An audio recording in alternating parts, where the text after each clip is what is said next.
നമസ്കാരം. കേരളത്തിന്റെ നീതിന്യായ ചരിത്രത്തിൽ കേട്ടുകേൾവിയില്ലാത്തതാണ് ബലാത്സംഗം ചെയ്യാൻ കൊട്ടേഷൻ നൽകുക എന്നത്. കേസിലെ പ്രതിയാക്കപ്പെട്ടത് മലയാള സിനിമയിൽ ജനപ്രിയ നായകൻ എന്ന ലേബലുള്ള നടനും. മലയാള സിനിമയെയും മലയാളി സമൂഹത്തെയും നെടുകെ പിളർത്തിയ ഒരു കേസായിരുന്നു ഇത്.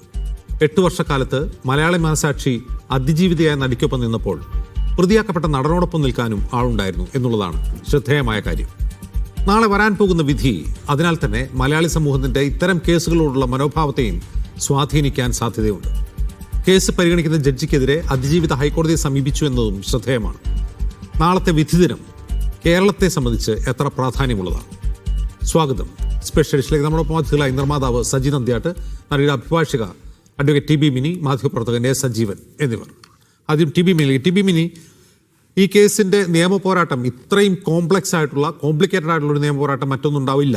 കാരണം അത്രമാത്രം വ്യവഹാരങ്ങളിലേക്ക് കടന്നുപോയെന്നാണ് ഇതിന്റെ വിചാരണ സമയത്ത് പോലും തുടരന്വേഷണവും പുനരന്വേഷണവും ഒക്കെ ഉണ്ടായി. അപ്പോൾ നിങ്ങൾ എത്രമാത്രം പ്രതീക്ഷയിലാണ് ഈ വിധിയെക്കുറിച്ച്?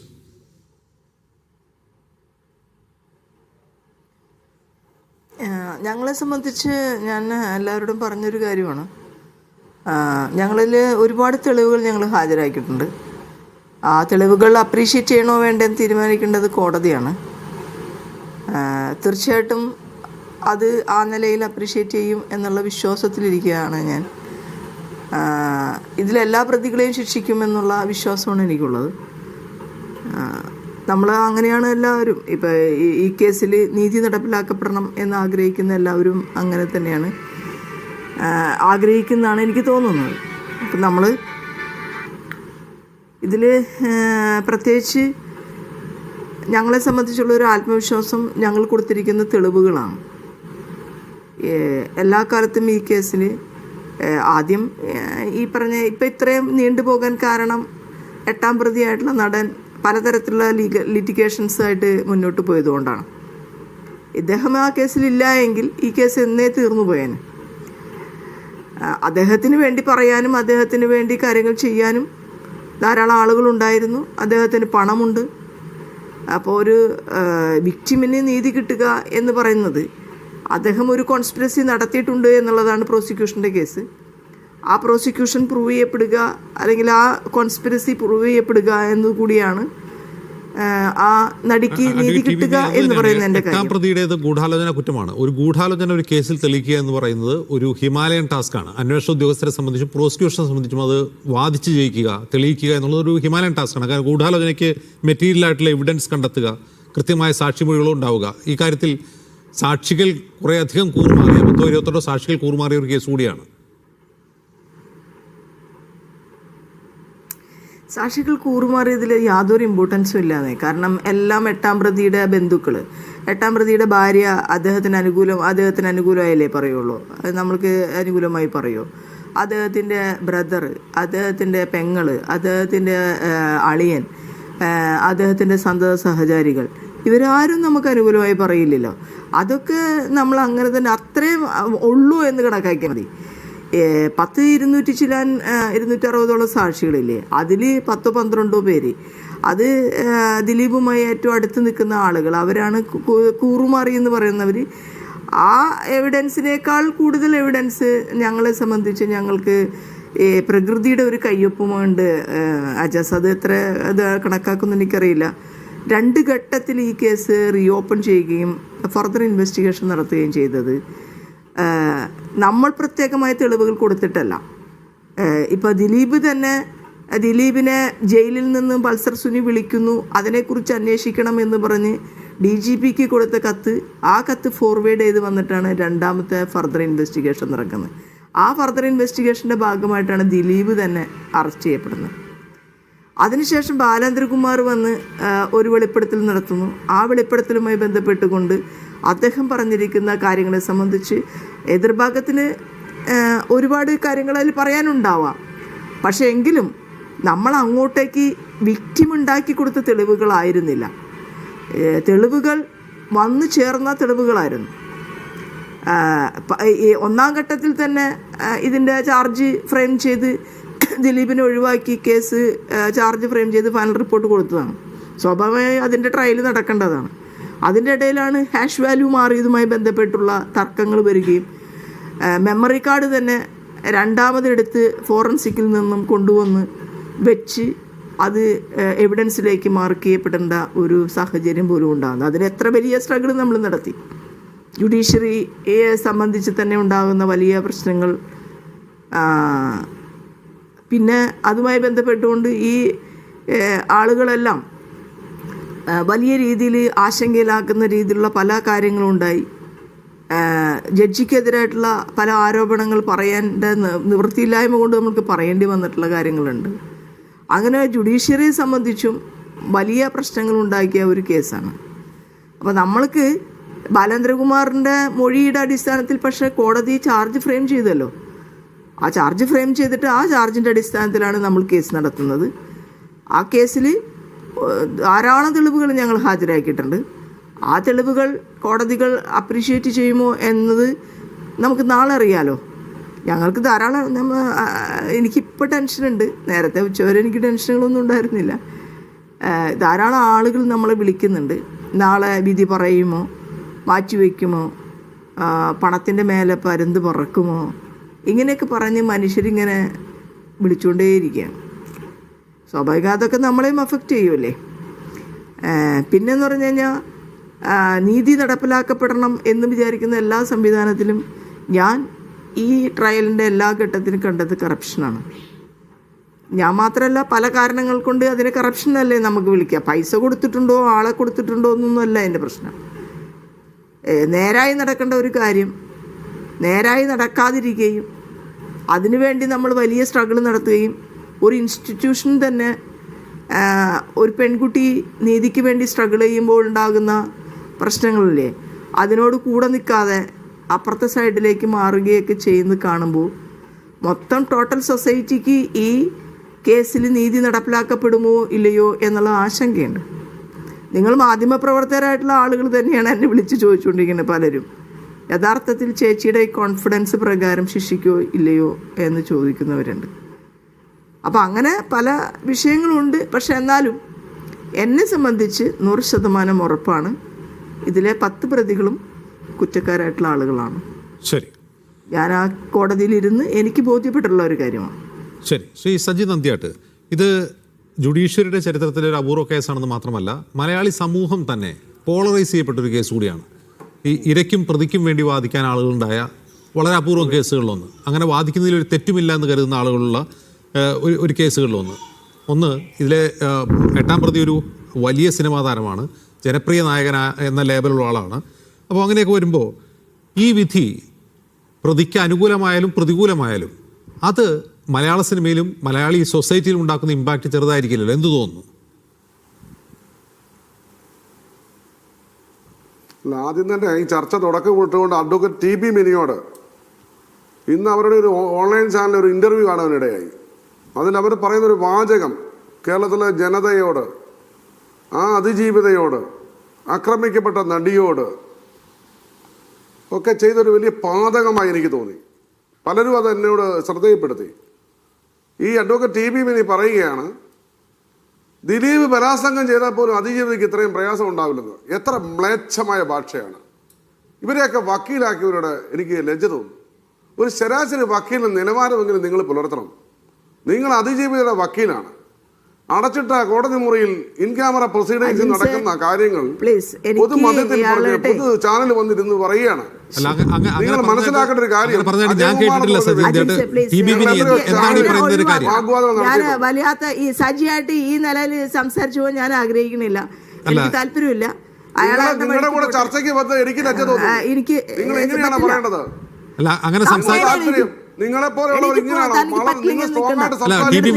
അങ്ങ് പോരുത് പ്ലീസ്. എനിക്ക് നിങ്ങളോട് ഈ സമയത്ത് വാദിക്കാൻ ജയിക്കാൻ എനിക്ക് അജിം സാറിനെ ഒഴിവാക്കണം പ്ലീസ്.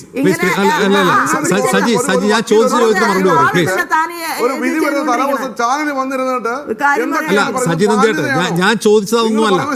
ഞാൻ ചോദിച്ചത് ഈ അതിജീവിതയുടെ വക്കീലിന് ഇന്റർവ്യൂ ചെയ്തതിനെ പറ്റി എല്ലാം ചോദ്യം. സജി നന്ദ്യാട്ട്, സജി ചോദ്യം ഒന്ന് കേൾക്കൂ. ഈ കേസിൽ അനുകൂലമായും പ്രതികൂലമായും വിധി വരാം. ഒരു ശരാശരി വക്കീലിന്റെ നിലവാരം നിങ്ങൾ പുലർത്തണം. എന്റെ മകൻ വക്കീല, ഞാനിത് പഠിച്ച ആളാ. മോശമാണ്. നിങ്ങൾ എതിരോ അനുകൂലമൊക്കെ പറഞ്ഞത് നിങ്ങൾ കുഴപ്പമൊന്നുമില്ല. ഏത് അത് യൂട്യൂബ് പ്രതിപക്ഷ ചാനലിലെ ബഹുമാനത്തോടെ നമ്മൾ എടുക്കാൻ സംസാരത്തെ കുറിച്ചാണ് ഈ സംസാരിച്ചത്? ഒരു പാനലിൽ വന്നിരിക്കുമ്പോൾ സജി എന്തിയാട്ട് ആ അടുത്തിരിക്കുന്ന ആളോട് ഒരു കുറഞ്ഞ ബഹുമാനം കാണിക്കാം. നിങ്ങൾ ഏത് വിഷയത്തെ കുറിച്ചാണ് സംസാരിക്കുന്നത്? അങ്ങനെ ഒരു യൂട്യൂബ് ചാനലോ അഭിമുഖമോ എന്താണ് എന്ത് നിങ്ങൾ ബഹുമാനം? പറയുന്നത്? എന്ത് ബഹുമാനത്തോടെയല്ല ഞാൻ സംസാരിച്ചത്. ഞാൻ മോശത്തരം വർത്താനം പറഞ്ഞോ? ഞാൻ എന്താ പറഞ്ഞത്? ഇന്നൊരു ചാനലിൽ ഇവർ പറയുന്ന ഒരു വാചകം ഞാൻ കേട്ടു, ഒരു ഓൺലൈൻ ചാനലിൽ അതിജീവിത ദിലീപ് ബലാത്സംഗം ചെയ്യാനും കുഴപ്പമില്ലെന്ന് പറഞ്ഞത്. എന്താണ് കുഴപ്പമില്ല എന്നല്ലല്ലോ പറഞ്ഞത്. ഒരു ഡയറക്റ്റ് ക്രൈമിനേക്കാൾ ക്രൂരമാണ്, ഒരു ഡയറക്റ്റ് ക്രൈമിനേക്കാൾ ക്രൂരമാണ് കൊട്ടേഷൻ നൽകിയുള്ള ക്രൈം എന്ന് പറയുന്നതിൽ എന്താണ് പ്രശ്നം?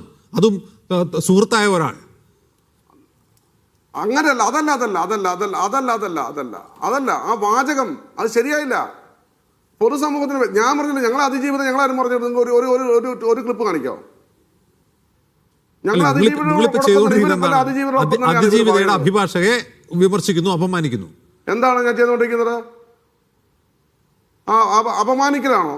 വിമർശിക്കും, എന്നെ വിമർശിച്ചോളൂ, ഞാൻ തെറ്റ് ചെയ്താ. ശരി, എന്റെ ചോദ്യത്തിലേക്ക് വരും സജി എന്താണ്, അത് വേറെ വിഷയമാണ്. പോയിന്റിലേക്ക് വരാം. അല്ല ആയിക്കോട്ടെ, ഇറങ്ങിപ്പോകുന്നതെന്ന് എന്റെ വിഷയമല്ല, ഞാനത് പറയണമല്ലോ. വളരെ മോശമല്ലേ? മനസ്സിലായില്ലേ? അത് നമ്മൾ മനസ്സിലാക്കണം. അവർ അതിജീവിതയുടെ വക്കീലാണ്. Very good. അതിനെന്താ? ഞങ്ങൾ എന്ത് പറയുന്നത്? എത്രയോ ചാനൽ ഞങ്ങൾ വർത്താനം പറഞ്ഞിട്ടുണ്ട്. ഇതുവരെ ഞങ്ങൾ പറഞ്ഞിട്ടില്ലല്ലോ ഇങ്ങനൊന്നും. പ്രതിപക്ഷ ബഹുമാനം പരസ്പരം കൊടുക്കണം. അജയകുമാറിന് എന്ന അദ്ദേഹമായിട്ട് ഞങ്ങൾ എത്രയോ വാഗ്വാദങ്ങൾ നടത്തിയിട്ടുണ്ട് ചർച്ചകളിൽ, എത്രയോ വർഷമായിട്ട്. പക്ഷേ അദ്ദേഹം പബ്ലിക് പ്രോസിക്യൂട്ടറായ പിന്നെ ഒരു ചാനൽ നിങ്ങൾ കണ്ടിട്ടുണ്ടോ? അദ്ദേഹത്തെ കണ്ടിട്ടുണ്ടോ? ഇല്ലല്ലോ. അപ്പോൾ ഞങ്ങൾ അദ്ദേഹത്തെ ബഹുമാനിക്കുന്നു, ഒരു സംശയം വേണ്ട. രണ്ട് ഭാഗം ഒരു ചർച്ചയ്ക്ക് ഒരു കേസിലുണ്ടാവും, അത് സ്വാഭാവികം. പക്ഷേ ഇങ്ങനെ പറയുന്നത് തെറ്റാണ്. അത് അതിജീവിതത്തെ അപമാനിക്കുന്ന തുല്യമാണ്. അതുപോലെ തന്നെ മമ്മൂട്ടി ദിലീപിനെ സഹായിച്ചു എന്ന് പറയുന്നു, ഇന്ന് പറഞ്ഞിരിക്കുന്നു. ഇതൊന്നും ശരിയല്ല സാർ. മമ്മൂട്ടി ദിലീപിനെ സഹായിക്കുന്ന നടക്കുക. 86 ദിവസം ജയിലിൽ കിടന്നല്ലോ ദിലീപ്. ആരുടെ സഹായം കിട്ടിയിട്ടാണ് ജയിലിൽ കിടന്നത്? ഇതൊന്നും ശരിയല്ല. നമുക്ക് രണ്ട് പക്ഷം കാണും. ഒരു ഏത് വിഷയത്തിൽ ഒരു നാണയത്തിന് രണ്ട് വശം പോലെ, നന്മയ്ക്ക് തിന്മ പോലെ, രാത്രിക്ക് പകൽ പോലെ, സൂര്യന് ചന്ദ്രൻ പോലെ, ആണിന് പെണ്ണ് പോലെ, നെഗറ്റീവിന് പോസിറ്റീവ് പോലെ രണ്ട് വശം കാണും സാർ. പക്ഷേ ശക്തമായ വിമർശനം നമുക്ക് നടത്താം, പക്ഷേ ഒരിക്കലും ചെയ്യാൻ പാടില്ല. ഒരു കോടതിയിൽ ഒരു വക്കീല് ഒരു കക്ഷിക്ക് വേണ്ടി നിൽക്കുമ്പോൾ വിധിയുടെ തലേദിവസം വന്ന് ഒരാഴ്ചയായിട്ട് തുടർച്ചയായി ചാനലിരുന്നുകൊണ്ട് ഇങ്ങനെ പറയുന്നത് ഒട്ടും ശരിയല്ല. അത് മാന്യതയല്ല, കോടതി അലക്ഷ്യമാണെന്ന് ഞാൻ വിശ്വസിക്കുന്നു. അതേ ഞാൻ പറഞ്ഞുള്ളൂ. അതിലൊന്നും എനിക്ക് ഒരു ആക്ഷേപമില്ല, ഒരു മോശത്തരവും എനിക്ക് തോന്നിയിട്ടില്ല. അതുപോലെ അവർ പറഞ്ഞിട്ടില്ല ഇയാളാ മര എന്നൊക്കെ അങ്ങനെയാണ് പറയേണ്ടത്. മാന്യമായി സംസാരിക്കാൻ പഠിക്കണം. മതിയെ നമുക്ക് തർക്കിക്കാം, നമുക്ക് വിയോജിക്കാം. ഞാൻ എത്രയോ ഒച്ചയോട് സംസാരിക്കുന്ന ആളാണ്. ഞാൻ ആരോടും അപമര്യാദയോട് സംസാരിക്കാറില്ല. കാര്യം ഞാൻ വിമർശിക്കും, അതെൻ്റെ നേച്ചറാണ്. എന്നെ വിമർശിക്കാം, ഞാൻ വിമർശനത്തിന് അതീതനല്ല. നമുക്ക് പോയിന്റിലേക്ക് വരാം. നിങ്ങൾ ചോദ്യം ചോദിച്ചോളൂ, ഞാൻ പറയാം. ചോദ്യം ചോദിച്ചോളൂ.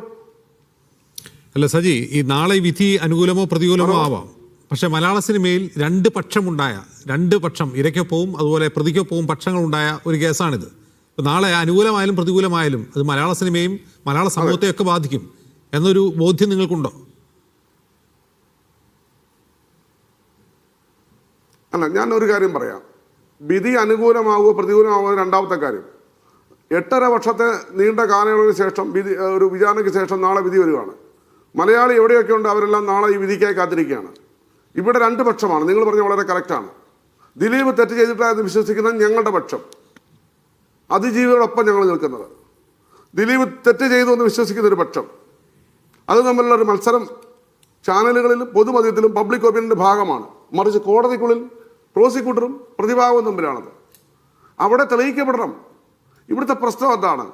പൾസർ സൂര്യ എന്താ പറഞ്ഞത്? 4 മാസത്തിന് ശേഷം അവിടെയാ പ്രശ്നം.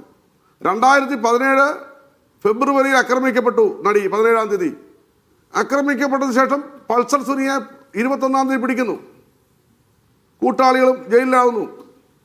ജൂലൈ 10-നാണ് ദിലീപ് അറസ്റ്റാകുന്നത്. മനസ്സിലാക്കണം. 4 മാസത്തെ ഒരു കാലയളവ് അവിടെ എടുത്തു. അവിടെ ഒരു ഗൂഢാലോചന നടന്നു എന്ന് ഞങ്ങൾ ആരോപിക്കുന്നു. അതിനകത്ത് ചില കാര്യങ്ങളെക്കുറിച്ച് എനിക്ക് നല്ല ബോധ്യമുണ്ട്.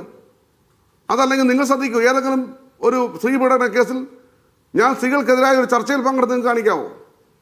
നിങ്ങൾക്ക് കാണിക്കാൻ പറ്റില്ല. ഇത് സിനിമാ മേഖലയിൽ നടന്നൊരു കാര്യത്തിൽ ദിലീപ് എന്ന വ്യക്തി, ആ വ്യക്തിയിൽ നിന്ന് ഇത്തരം അനുഭവം ഉണ്ടായിട്ടില്ലെന്നും ഈയക്കെതിരെയുള്ള ഗൂഢാലോചനയാണ് ഇതെന്നും വിശ്വസിക്കുന്ന ആളാണ് ഇപ്പോഴും ഞാൻ. നാളെ വിധി വരട്ടെ, തെളിവുണ്ടായി ശിക്ഷിക്കപ്പെടട്ടെ, ഒരു സംശയം വേണ്ട. ദിലീപിന് കൊട്ടേഷൻ കൊടുത്തിട്ടുണ്ട് എങ്കിൽ പൾസസുരിയും ദിലീപും തമ്മിലുള്ള ബന്ധം എസ്റ്റാബ്ലിഷ് ചെയ്യണം. അതല്ലാതെ അവർ പറഞ്ഞു, ഇവർ പറഞ്ഞു, ഇവരോട് പറഞ്ഞു, ഇതൊന്നും ഒരു കാര്യമില്ല. കോടതിക്ക് ഹിയർസേ വേണ്ട സാർ. ലക്ഷോപലക്ഷം ജനങ്ങൾ ഈ ചർച്ച കേട്ടുകൊണ്ടിരിക്കുകയാണ്. ഇവിടെ സജീവൻ സാറൊക്കെ ഇരുന്നു, നല്ല എത്രയോ നമ്മളെക്കാൾ എത്രയോ കഴിവും അറിവുള്ള ആൾക്കാരാണ്, പരിചയപ്പെടുത്തരായ ആൾക്കാരാണ്. പറയട്ടെ, കോടതിക്ക് വേണ്ടത് ഹിയർസേ അല്ല, കോടതിക്ക് വേണ്ടത് അവർ പറഞ്ഞതും ഇവർ പറഞ്ഞതുമല്ല. ഡയറക്റ്റ് എവിഡൻസ് കോടതി കൊടുത്താൽ ദിലീപ് ശിക്ഷിക്കപ്പെടും. ദിലീപ് അഡ്വാൻസ് പൾസസുരിക്ക് കൊടുത്തിട്ടുണ്ടോ? അത് തെളിയിച്ചാൽ ദിലീപ് ശിക്ഷിക്കപ്പെടും സാർ. ദിലീപിന്റെ ദൃശ്യമുണ്ടോ? അത് കൊടുത്താൽ ശിക്ഷിക്കപ്പെടും സാർ. പക്ഷെ കഴിഞ്ഞൊരു ചർച്ചയിൽ, ഇപ്പോൾ 24 നടന്ന ചർച്ചയിൽ ബൈജു കൊട്ടാരക്കര പറയുകയാണ്, ഒന്നാമത്തെ അന്വേഷണത്തിൽ തെളിവുകളുടെ അപര്യാപ്തത കാരണമാണ് രണ്ടാം അന്വേഷണം വന്നത്. കണ്ടോ എത്ര കൃത്യമാണ്? ഒന്നാമത്തെ അന്വേഷണത്തിൽ 221 സാക്ഷികളാണ്. 220 പേരെ വിസ്തരിച്ചു. 2022 ഡിസംബർ അവസാനം 221 സാക്ഷി ആരാണ്? അന്വേഷണ ഉദ്യോഗസ്ഥൻ. ആ അന്വേഷണ ഉദ്യോഗസ്ഥരെ വിസ്തരിച്ച് കഴിയുമ്പോൾ ഈ കോടതിയിലെ വിചാരണ ക്ലോസ്, സാക്ഷി വിസ്താരം ക്ലോസ്, ആ സമയത്ത് കൃത്യമായി എൻട്രി ചെയ്യാണ് ആര്? ബാലേന്ദ്രകുമാർ. എന്താണ് ബാലേന്ദ്രകുമാർ പറയാൻ കാര്യം? ബാലചന്ദ്രകുമാർ സിനിമയുമായി കൗബോയ് എന്ന് പറയുന്ന ഒരു സിനിമ ഉണ്ട്, അര ദിവസം പോലും ഓടിയില്ല. അനിൽ മാത്യു ചെയ്ത, എൻ്റെ ഫ്രണ്ട് അനിൽ മാത്യു ചെയ്ത പടമാണ്. ആ പടത്തിൽ ഈ പടം ചെയ്യാമോ എന്ന് ചോദിച്ചാൽ നമ്മൾ സ്ക്രിപ്റ്റ് ഇഷ്ടപ്പെടും ദിലീപിന്. അപ്പോൾ അത് ഷാഫിയെ ഏൽപ്പിച്ചു. അവരൊരു പ്രശ്നമായി. ആ സമയത്താണ് ഇദ്ദേഹം പറയുന്നത്, ജീമോൻ ജോർജ്, ഇത് മനോരമയും നമ്മുടെ ചാനലൊക്കെ വന്നതാണ്, ജീമോൻ ജോർജ് ഉൾപ്പെടെ 2 പേരുടെ കടം വാങ്ങിയ പൈസയ്ക്ക് സാക്ഷി നിൽക്കണം. അത് നിൽക്കുന്നില്ലെന്ന് കണ്ടപ്പോഴാണ് മുറി അര സെക്കൻഡ്, 1/4 സെക്കൻഡൊക്കെ ഉള്ള എവിടുന്നോ വെട്ടിയെടുത്തോണ്ട് വന്ന കുറേ ഡബ് ചെയ്ത കുറേ പോർഷൻസ് നമ്മൾ കണ്ടതാണല്ലോ. അനൂപിനയച്ച കത്തുകൾ, അനൂപിനയച്ച മെസ്സേജ് നമ്മൾ കണ്ടതാണല്ലോ. ഇത്ര രൂപ തരണം, ഇന്നടത്ത് വരണം. അപ്പം ബാലേന്ദ്രകുമാറിനെ രണ്ടാമത് കൊണ്ടത് എൻട്രി എന്തിനായിരുന്നു? അന്ന് 221 സാക്ഷിയാണ്, ഇന്ന് 261 സാക്ഷിയാണ്. 40 സാക്ഷി കൂടി ഈ കേസിൽ. എന്തിനാണ് ഇത്രയും സാക്ഷി? ഇവർ പറയുകയാണ് ഒരാഴ്ചയായിട്ട് 2 ആഴ്ചയായിട്ട് എപ്പോഴും പറഞ്ഞൊരു വാചകമാണ്, 28 പേർ കൂറുമാറി. ആരാ കൂറുമാറിയത്? എന്താണ് കൂറുമാറുക എന്ന് പറഞ്ഞാൽ? അവർ മൊഴി മാറ്റി. എന്താണ് മൊഴി? അവരുടെ ആദ്യ മൊഴി ആർക്കറിയാം? ഇടവേള ബാബുവിനോട് ഞാൻ ചോദിച്ചു, ഇടവേള ബാബു നിങ്ങളിങ്ങനെ, ഞാൻ ഇടവേള ബാബു ചർച്ച കേൾക്കുന്നത് കേൾക്കട്ടെ, നിങ്ങൾ മൊഴി മാറ്റിയോ? എന്നോട് ഒരു കാര്യം ഇടവേള ബാബു പറഞ്ഞ വാചകം ഇങ്ങനെയാണ് മറുപടി, സഹിച്ചേട്ടാ എൻ്റെ ആദ്യ മൊഴി ആർക്കെങ്കിലും അറിയോ? എനിക്കിതേക്കുറിച്ച് ഒന്നും അറിയില്ല. എന്നോട് ചോദിക്കുന്നു, അവർ കുറേ എഴുതി വെക്കുന്നു, ഞാൻ ഒപ്പിടാൻ പറഞ്ഞ് ഒപ്പിട്ടു. ഈ കേൾക്കുന്ന ബുദ്ധിയും വിവരമുള്ള ജനത്തിന് മുമ്പാകെ ഞാൻ ഈ ചർച്ചയിൽ ഒരു കാര്യം ചോദിക്കട്ടെ. സജീവൻ സാറ് പറയട്ടെ, കോടതി കൊടുക്കുന്ന മൊഴിക്കാണോ വില, പോലീസ് സ്റ്റേഷൻ കൊടുക്കുന്ന മൊഴിക്കാണോ വില എന്ന് സജീവൻ സാറ് പറയട്ടെ. ഞാൻ ബഹുമാനിക്കുന്ന ഒരു സഹപാനലിസ്റ്റാണ് എന്നോടൊപ്പം ഇരിക്കുന്നത്. ഞാൻ അദ്ദേഹത്തോടൊപ്പം ഇരിക്കുന്നത് അപൂർവമായ ചർച്ചയിൽ പങ്കെടുത്തിട്ടുള്ളൂ. നിങ്ങൾ മനസ്സിലാക്കൂ, കോടതി നിയമങ്ങൾ അറിയാൻ എത്ര പേര് അക്കാഡമി സമൂഹം ഈ ചർച്ച കേൾക്കുകയല്ലേ? അല്ല, സജിയെ പോലെ വാദിക്കുന്ന സജിക്ക് പൂർണ്ണമായ വിശ്വാസമാണ് നാളെ കോടതി വെറുതെ വിടും ദിലീപിനെ എന്ന്. എന്തോ കുറ്റവിമുക്തനാക്കപ്പെടും ദിലീപ് എന്ന് പൂർണ്ണ വിശ്വാസമാണ് സജിക്ക്. എന്റെ വിശ്വാസം അങ്ങനെയാണ്. ശരി, ഇൻ ക്യാമറ പ്രൊസീഡിങ്സിൽ വന്ന കാര്യങ്ങളെ കുറിച്ച് എനിക്കറിയില്ല. പക്ഷെ ഒരു കാര്യമുണ്ട്, ഇവിടെ ഒരു സാക്ഷി മതി ഒരാളെ ശിക്ഷിക്കാൻ, ഒരു തെളിവ് മതി ഒരാളെ ശിക്ഷിക്കാൻ. 261 സാക്ഷിയിൽ 23 പേർ കൂറുമാറിയെങ്കിൽ 233 പേർ ഇവിടെയുണ്ട് ഇല്ലേ? ഞാൻ പൊതുസമൂഹത്തോട് ചോദിക്കുന്നത്. അപ്പം തെളിവുകളുണ്ട്, ദിലീപ് ശിക്ഷിക്കപ്പെടും. പിന്നെ ദിലീപ് നാളെ വെറുതെ വിട്ടാൽ ഇവരെ പറയാമെന്നുള്ള നരേഷനും എനിക്കറിയാം. എന്തോ സ്വാധീനിച്ചെന്ന്. ആരെയും സ്വാധീനിക്കാൻ പറ്റില്ല സാർ. ഇത്രയും ഗവൺമെന്റാണ് പ്രോസിക്യൂട്ടർ എന്ന് പറഞ്ഞാൽ. ഇവിടെ പോലീസ് സംവിധാനങ്ങൾ ഇത്രയും ഉയർന്ന തലത്തിൽ ചിന്തിക്കപ്പെടുന്ന ഒരു കേസിൽ ഇവിടെ ആർക്കും ഒരു ജഡ്ജിക്ക് ഒരാളെ വെറുതെ വിടാനും പറ്റില്ല, തെളിവുണ്ടായി ശിക്ഷിക്കാതിരിക്കാനും പറ്റില്ല. കാരണം ഇത് മോണിറ്റർ ചെയ്യപ്പെടുന്നതാണ് സാർ. അതിനാണ് നിയമം അറിയാവുന്നവരോട് ചോദിക്കണം. ശരി, ശ്രീ എ സജീവൻ, ഇവിടെ സജി നന്ദ്യാട്ടിനെ പോലുള്ളവർ പറയുന്നത് ഒരു സാക്ഷിയെങ്കിലും ഉണ്ടെങ്കിൽ ആ പ്രതികൾ ശിക്ഷിക്കപ്പെടും എന്നാണ്. അതുപോലെ ആർക്കും സ്വാധീനിക്കാൻ കഴിയില്ല ഈ നീതിന്യായ വ്യവസ്ഥ, കൃത്യമായി മോണിറ്റർ ചെയ്യപ്പെടുന്ന ഒന്നാണ്. സർക്കാരിന്റെ പ്രോസിക്യൂട്ടർമാരാണ് കേസ് വാദിച്ചത്, ആരെ സ്വാധീനിക്കാനാണ്? അറസ്റ്റ് ചെയ്ത സർക്കാർ തന്നെയാണ് കേസ് നടത്തുന്നത് എന്നാണ് ഒരു വാദം.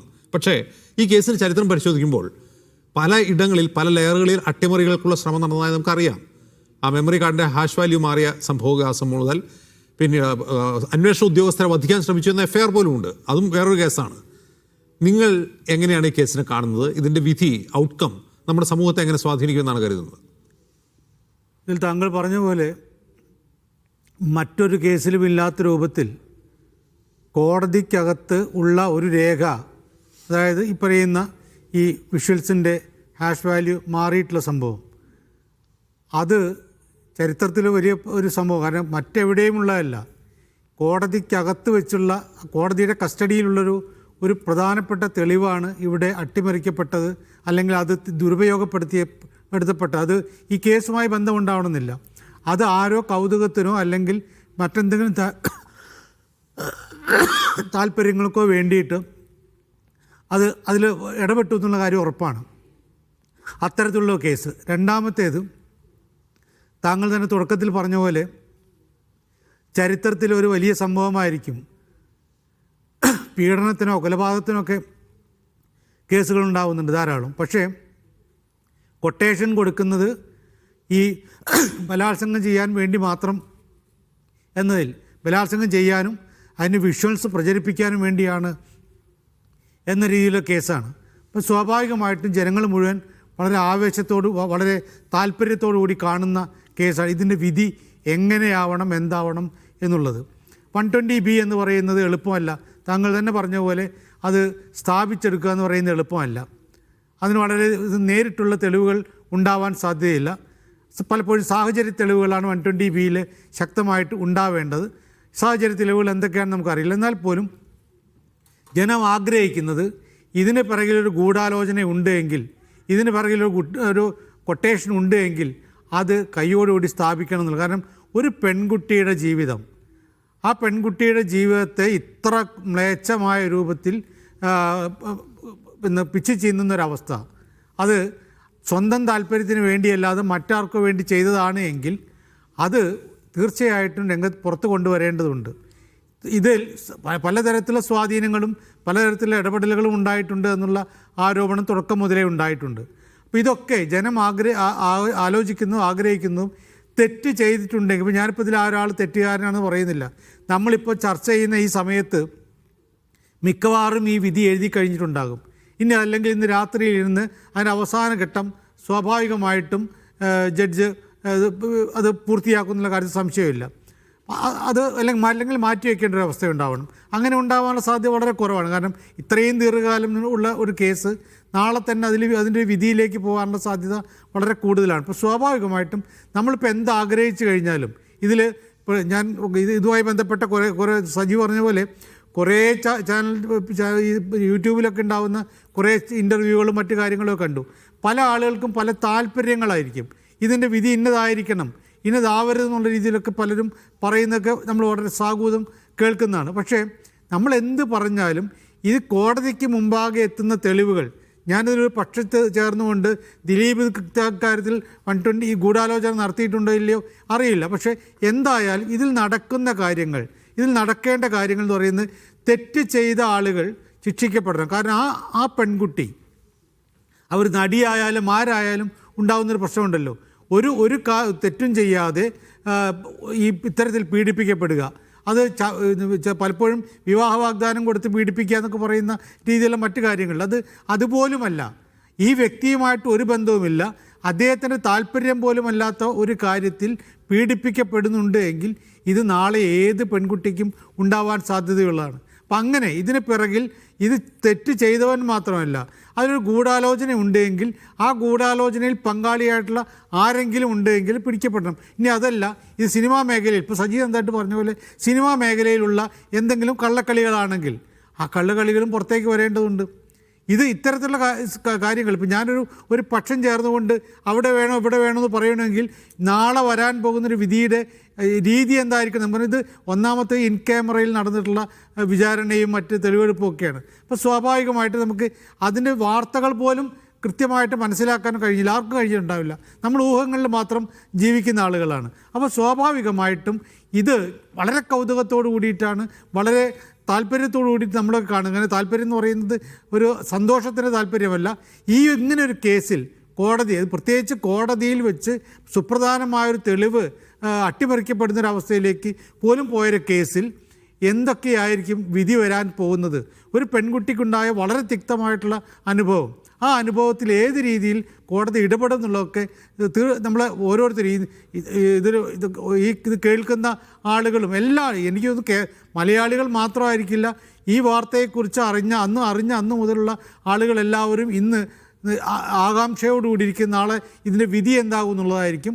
അത് എന്തായാലും എൻ്റെ ഒരു ആഗ്രഹം എന്ന് പറയുന്നത് കൃത്യമായ തെളിവുകളുടെ അടിസ്ഥാനത്തിൽ ശിക്ഷിക്കുകയാണെങ്കിൽ ശിക്ഷിക്കുന്ന അത് കൃത്യമായിരിക്കണം. കോടതിയുടെ വിശ്വാസ്യതയും കോടതിയുടെ ഒരു നീതി യുക്തമായി പെരുമാറുന്നു എന്ന് പറയുന്ന നമ്മളുടെ ഒരു ആഗ്രഹമൊക്കെ ഉണ്ട്, അതിൻ്റെ ഒരു സങ്കല്പമുണ്ട്. അതിനൊക്കെ ഉദാത്തമാക്കി തീർക്കുന്ന, അതിനൊക്കെ ഉയർത്തിപ്പിടിക്കുന്നൊരു വിധി ഉണ്ടാകണമെന്നാണ് ഞാൻ ആഗ്രഹിക്കുന്നത്. ശ്രീ സജീവൻ, എൻ്റെ ചോദ്യം അതല്ല, അത് മാത്രവുമല്ല. അതായത് ഒരു തെരഞ്ഞെടുപ്പ് കാലമാണ്. ഈ കേസിൽ സർക്കാരിൻ്റെ ഒരു ഇച്ഛാശക്തി ഈ 8ാം പ്രതിയിലേക്ക് കേസ് എത്തുന്നതിൽ നിർണായകമായ ഘടകം വഹിച്ചിട്ടുണ്ട്. ഒരു ഉദാഹരണം പറഞ്ഞു കഴിഞ്ഞാൽ, ഈ അതിജീവിതയ്ക്ക് വേണ്ടിയുള്ള ഐക്യദാർഢ്യ സമരത്തിൽ പ്രസംഗിച്ച ആളാണ് 8ാം പ്രതി. അതുമാത്രവുമല്ല, ഈ ആരോപണം ഉയർന്നു വരുമ്പോൾ, ഇതിന് പിന്നിലൊരു ഗൂഢാലോചനയുണ്ടെന്ന ആരോപണം ആദ്യം ഉയർന്നു വരുമ്പോൾ അന്നത്തെ മുഖ്യമന്ത്രി പിണറായി വിജയൻ ഉൾപ്പെടെ അത് തള്ളിക്കളഞ്ഞാണ് തുടക്കത്തിൽ. പിന്നീട് ഒരു സൊസൈറ്റൽ പ്രഷർ വരുമ്പോഴാണ് സർക്കാർ തന്നെ ആ ഒരു ആംഗിൾ അന്വേഷിക്കാൻ തുടങ്ങുകയും പിന്നീട് മാസങ്ങൾക്ക് ശേഷം ദിലീപ് അറസ്റ്റിലാവുകയും ചെയ്യുന്നത്. ഇവിടെ സജി നന്ദ്യാട്ടിനെ പോലുള്ളവർ തന്നെ സർക്കാരിൻ്റെ ഒരു സവിശേഷമായ താല്പര്യം ദിലീപിനെ അറസ്റ്റ് ചെയ്യുന്നതിൽ, അതുപോലെ കേസ് നടത്തിയത് സർക്കാരാണല്ലോ, എങ്ങനെ സ്വാധീനിക്കാനെന്ന ചോദ്യങ്ങൾ വരുമ്പോൾ ഇവിടെ പ്രതിക്ക് അനുകൂലമായ ഒരു വിധിയാണ് നാളെ ഉണ്ടാകുന്നതെങ്കിൽ അത് സർക്കാരിനോടുള്ള തിരിച്ചടിയായി മാറില്ലേ? തീർച്ചയായിട്ടും പ്രോസിക്യൂഷൻ്റെ പരാജയമായിട്ട് വരും. കാരണം ഇത്രയും ഇതിൽ ആദ്യഘട്ടത്തിൽ ഇതിൻ്റെ കേസിൽ ഈ പറയുന്ന ദിലീപ് പ്രതിയേ അല്ല, അദ്ദേഹം തന്നെ എന്താണ് സ്വയം കൃതാനർത്ഥം എന്ന് പറഞ്ഞ പോലെ അദ്ദേഹം തന്നെ പുറത്തേക്ക് കൊണ്ടുവന്നുള്ളൊരു കത്താണല്ലോ ഈ പ്രശ്നത്തിലേക്ക് അദ്ദേഹത്തിനെ പ്രതിയായിട്ട് ചേർക്കുന്നതിലേക്ക് വരുന്നത്. അവിടെ അതിനു മുമ്പേ താങ്കൾ പറഞ്ഞ പോലെ സർക്കാരിൻ്റെ നിലപാടും ഈ പെൺകുട്ടിയുടെ അതിജീവിതയ്ക്കൊപ്പമാണ് ഞങ്ങൾ എന്നുള്ള കാര്യം ഈ സംഭവം നടന്നതിന് പിറ്റേ ദിവസം മറൈൻ ഡ്രൈവിൽ നടന്നിട്ടുള്ള ആ ഒരു പ്രതിഷേധ യോഗത്തിൽ ദിലീപ് ഉൾപ്പെടെയുള്ള എല്ലാ ആളുകളും പറഞ്ഞ് ഞങ്ങളുടെ സഹോദരിക്കൊപ്പമാണ് ഞങ്ങളെല്ലാവരും അതിൻ്റെ പിറകിൽ യാഥാർത്ഥ്യം പുറത്ത് കൊണ്ടുവരുന്നതിന് വേണ്ടി ഞങ്ങൾ എന്തായാലും ശ്രമിക്കുന്നൊക്കെ പറയുന്നത് നമ്മളത് വളരെ കൃത്യമായി കണ്ടുകൊണ്ടിരുന്ന ആളുകളാണ്. അപ്പോൾ പക്ഷേ അതിന് ശേഷമാണ് അന്നെനിക്ക് തോന്നുന്നു ആദ്യമായിട്ട് ഇതിൽ ഒരു ഗൂഢാലോചനയുടെ പ്രശ്നം പറയുന്നത് മഞ്ജു വാര്യരാണ്. ഈ സംഭവത്തിന് പിറകിൽ ഗൂഢാലോചന ഉണ്ട് എന്ന് പറയുന്നത് മഞ്ജു വാര്യരാണ്. അപ്പോൾ അത് മുതൽ ഇത് വരുമ്പോൾ പോലും ഇദ്ദേഹം പ്രതിയല്ല, ഇദ്ദേഹം പിന്നീട് പൾസർ സുനി മറ്റൊരാൾ വശം എഴുതി കൊടുത്തു വെച്ച കത്തിൻ്റെ കാര്യം അതിലെന്നെ ഭീഷണിപ്പെടുത്തുന്നു പറഞ്ഞുകൊണ്ട് പോലീസിന് DGPക്ക് കൊടുത്ത ആ കത്ത് കൈമാറിയതിന് ശേഷം നടന്ന അന്വേഷണങ്ങളും ആ സമയത്തുണ്ടായ DGPയുടെ മാറ്റമൊക്കെ നമുക്ക് കൃത്യമായിട്ട് അറിയാവുന്ന കാര്യമാണ്. അപ്പം അതാണ് സത്യത്തിൽ അദ്ദേഹത്തിന് വേണ്ടി സർക്കാരിൻ്റെ പ്രത്യേക താല്പര്യം കൊണ്ട് പിന്നീട് സർക്കാർ വളരെ ഉണർന്ന് പ്രവർത്തിച്ചുകൊണ്ട് പ്രതിയാക്കപ്പെട്ട ആളൊന്നുമില്ല. സർക്കാരിൻ്റെ ഭാഗത്തുനിന്ന് ആദ്യം വേണ്ടത്ര പരിഗണന കിട്ടിയില്ല എന്നുള്ളത് അന്ന് വലിയ വിമർശനങ്ങളൊക്കെ ഉണ്ടായിരുന്നതാണ്. സർക്കാർ വേണ്ടത്ര താങ്കൾ പറഞ്ഞ പോലെ ഇതിലെ ഗൂഢാലോചനയെ സർക്കാരിൻ്റെ ഭാഗത്ത് മുഖ്യമന്ത്രി ഉൾപ്പെടെയുള്ള ആളുകൾ തള്ളിക്കളഞ്ഞ കാര്യമാണ്. പക്ഷേ പിന്നീട് ഇത് പോലീസ് തന്നെയാണ് അന്വേഷിച്ച് കണ്ടെത്തുന്നത്. ഇതിൻ്റെ ഗൂഢാലോചനയുമായി ബന്ധപ്പെട്ട കാര്യങ്ങൾ ഈ കത്തിൻ്റെ അടിസ്ഥാനത്തിലാണ് അതിലേക്ക് വരുന്നത്. അതിനുശേഷം ഉണ്ടായിട്ടുള്ള ബാക്കി ഇനി തെളിവുകളുടെ അടിസ്ഥാനത്തിൽ കാര്യങ്ങൾ കൊണ്ടുവരുമ്പോൾ തെളിവുകൾ വേണ്ടത്ര കൈകാര്യം ശേഖരിക്കുന്നതിൽ പ്രോസിക്യൂഷൻ പരാജയപ്പെട്ടു. അവിടെ ഇടപെടലുകൾ ഉണ്ടായോ എന്നുള്ളതാണ് നോക്കേണ്ടത്.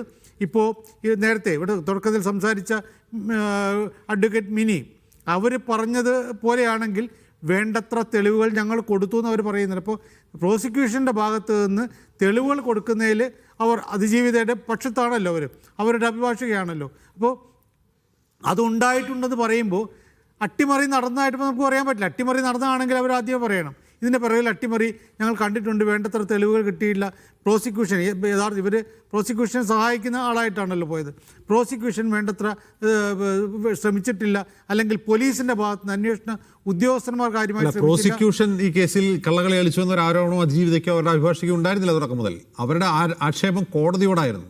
കോടതി ഇരയെ അപമാനിക്കുന്ന രീതിയിൽ സംസാരിക്കുന്നു, ആ ജഡ്ജിയെ മാറ്റണം തുടങ്ങിയ ആവശ്യമാണ് അവർ ഹൈക്കോടതിയിൽ ഉന്നയിച്ചത്. തീർച്ചയായിട്ടും അത് പ്രധാനപ്പെട്ട അതാണ് ഞാൻ പറയുന്നത്. നേരത്തെ ഇതുമായി ബന്ധപ്പെട്ട കൃത്യമായൊരു അട്ടിമറി തെളിവുകൾ ഒരു അട്ടിമറി നടന്നിട്ടുള്ളത് കോടതിക്കകത്ത് നിന്നാണ്.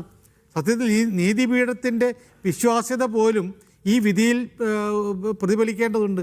കാരണം ഇത്തരത്തിലൊക്കെ ഒരു കേസ് വന്നു കഴിഞ്ഞാൽ അതുമായി ബന്ധപ്പെട്ട രേഖകൾ കോടതിയിൽ നമ്മൾ വളരെ വിശ്വാസപൂർവ്വം കൊടുക്കുന്ന രേഖകൾ, ആ രേഖകൾ പോലും അട്ടിമറിക്കപ്പെടുന്ന രൂപത്തിലേക്ക് പോയോ, എന്തെങ്കിലും തരത്തിലുള്ള ഇടപെടലുകൾ അതിലുണ്ടായിട്ടുണ്ടോ ഉള്ള സംശയം പോലും പല ആളുകളും ഉന്നയിച്ചതാണ്. അതിജീവിത പോലും ഈ ജഡ്ജിയെ മാറ്റണം എന്ന് പറഞ്ഞുകൊണ്ട് രംഗത്ത് വന്നതാണ്. അപ്പോൾ അതൊരു പ്രശ്നമുണ്ട്. പക്ഷേ ഞാൻ മനസ്സിലാക്കുന്ന ഇപ്പോൾ ഈ അതിജീവിതയ്ക്കൊപ്പം നിൽക്കുന്ന ആളുകൾ പോലും ഈ കേസിനെക്കുറിച്ച് അവർ ഈ സാക്ഷികൾ കൂറുമാറിയതിനെക്കുറിച്ച് ഉള്ളപ്പോഴും ഇനി ഇവിടെ പറഞ്ഞവർ പല ഇൻ്റർവ്യൂവിലും പറഞ്ഞുള്ള കാര്യമാണ്. അതൊരു പ്രശ്നമല്ല. കാരണം കൂറുമാറിയ സാക്ഷികളെല്ലാവരും ദിലീപിൻ്റെ അടുത്ത ബന്ധുക്കളോ അടുത്ത സുഹൃത്തുക്കളോ ഒക്കെ ഉള്ള ആളുകളാണ്.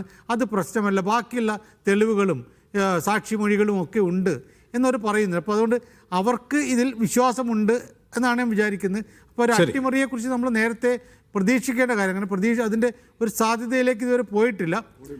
അതല്ലെങ്കിൽ കേസ് തെളിയിക്കാൻ പ്രോസിക്യൂഷന് കഴിഞ്ഞില്ലെങ്കിൽ ഒന്നുകിൽ ദിലീപ് നിരപരാധിയാണ് എന്നുള്ളത് സ്ഥാപിക്കപ്പെടുന്നൊരവസ്ഥയായിരിക്കും, അല്ലെങ്കിൽ പ്രോസിക്യൂഷൻ ഇതിൽ പരാജയപ്പെട്ടു എന്നാണ് പറയേണ്ടി വരിക. ഇവിടെ നേരത്തെ ചൂണ്ടിക്കാട്ടിയതുപോലെ ഇക്കാര്യത്തിൽ സർക്കാരോ അന്വേഷണ ഉദ്യോഗസ്ഥരോ ദിലീപിനെതിരായ ഒരു പക്ഷപാതം കാണിച്ചു, അല്ലെങ്കിൽ ദിലീപിനെ മനഃപൂർവ്വം കൊടുക്കാൻ ശ്രമിച്ചു എന്നൊരു ആക്ഷേപം കുറേ നാളുകളായിട്ട് പലരും പല കോണുകളിൽ നിന്ന് ഉയർത്തുന്നുണ്ട്. ഇവിടെ തന്നെ ദിലീപ് തന്നെയാണ് ദിലീപിനെ കൊടുക്കാനുള്ള മെറ്റീരിയൽ അന്വേഷണ സംഘത്തിന് എത്തിച്ചത്, അതായത് പോലീസിന് എത്തിക്കുന്നത്. ഇതിൽ ഭരണകൂടമോ പോലീസോ ഒരു പ്രത്യേക താല്പര്യം ദിലീപിനെതിരായി എടുത്തു എന്ന് നിങ്ങൾക്ക് എങ്ങനെയാണ് പറയാൻ കഴിയുക?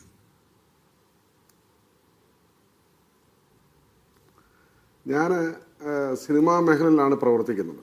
എനിക്കൊന്ന് സിനിമാ മേഖലയ്ക്കകത്ത് നിന്ന് വന്ന ആദ്യമായി ദിലീപ് ഇതിൽ പ്രതിയല്ല എന്ന് പറയുമ്പോൾ സ്വാഭാവികമായും പ്രഥമദൃഷ്ട്യ കേരള പൊതുസമൂഹത്തിൽ എനിക്ക് അതൊരു അവമതിപ്പുണ്ടാക്കിയിട്ടുണ്ട്. പക്ഷേ അതിനകത്ത് ചില കാര്യങ്ങളെക്കുറിച്ച് എനിക്ക് അറിയാം എന്നുള്ളത് കൊണ്ടും ചാനൽ ചർച്ചകൾ ഇരുന്നുകൊണ്ട് അത് ഓപ്പണായിട്ട് പറഞ്ഞാൽ അത് മറ്റു പല കാര്യങ്ങൾക്കും ഇടയാക്കും എന്നുള്ളത് കൊണ്ടുമാണ് ഞാൻ പലതും പറയാത്തത്. എൻ്റെ അറിവും വിശ്വാസവും ഞാൻ മനസ്സിലാക്കിയ, ഞാൻ മോണിറ്റർ ചെയ്തതിൽ നിന്നും എനിക്ക് മനസ്സിലായത് ദിലീപിനെ പ്രതിയാക്കാനുള്ള ശ്രമം നടന്നതാണ്. ഈ കൊട്ടേഷൻ ദിലീപിനും നടിക്കുമെതിരെയുള്ളത്. അതിൻ്റെ അടിസ്ഥാന കാരണം എന്ന് പറയുന്നത് ദിലീപിൻ്റെ രണ്ടാം വിവാഹമാണ്. ഞാനൊരു കാര്യം ചോദിക്കട്ടെ, സാമാന്യ ബുദ്ധിയിൽ ചോദിക്കുന്നതാണ്. 2017 നടി ആക്രമിക്കപ്പെടുന്നു, ഫെബ്രുവരി 17.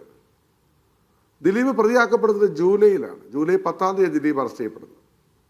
ഏകദേശം ഇടവേള 4 മാസമുണ്ട്. എവിടെയെങ്കിലും താങ്കൾ കേട്ടിട്ടുണ്ടോ 4 മാസത്തിന് ശേഷം ഒരാളെ പ്രതിയെ പറഞ്ഞു കൊടുക്കുന്നത്? നമ്മുടെ മരിച്ചുപോയ ആളൂർ വക്കീലുണ്ട്.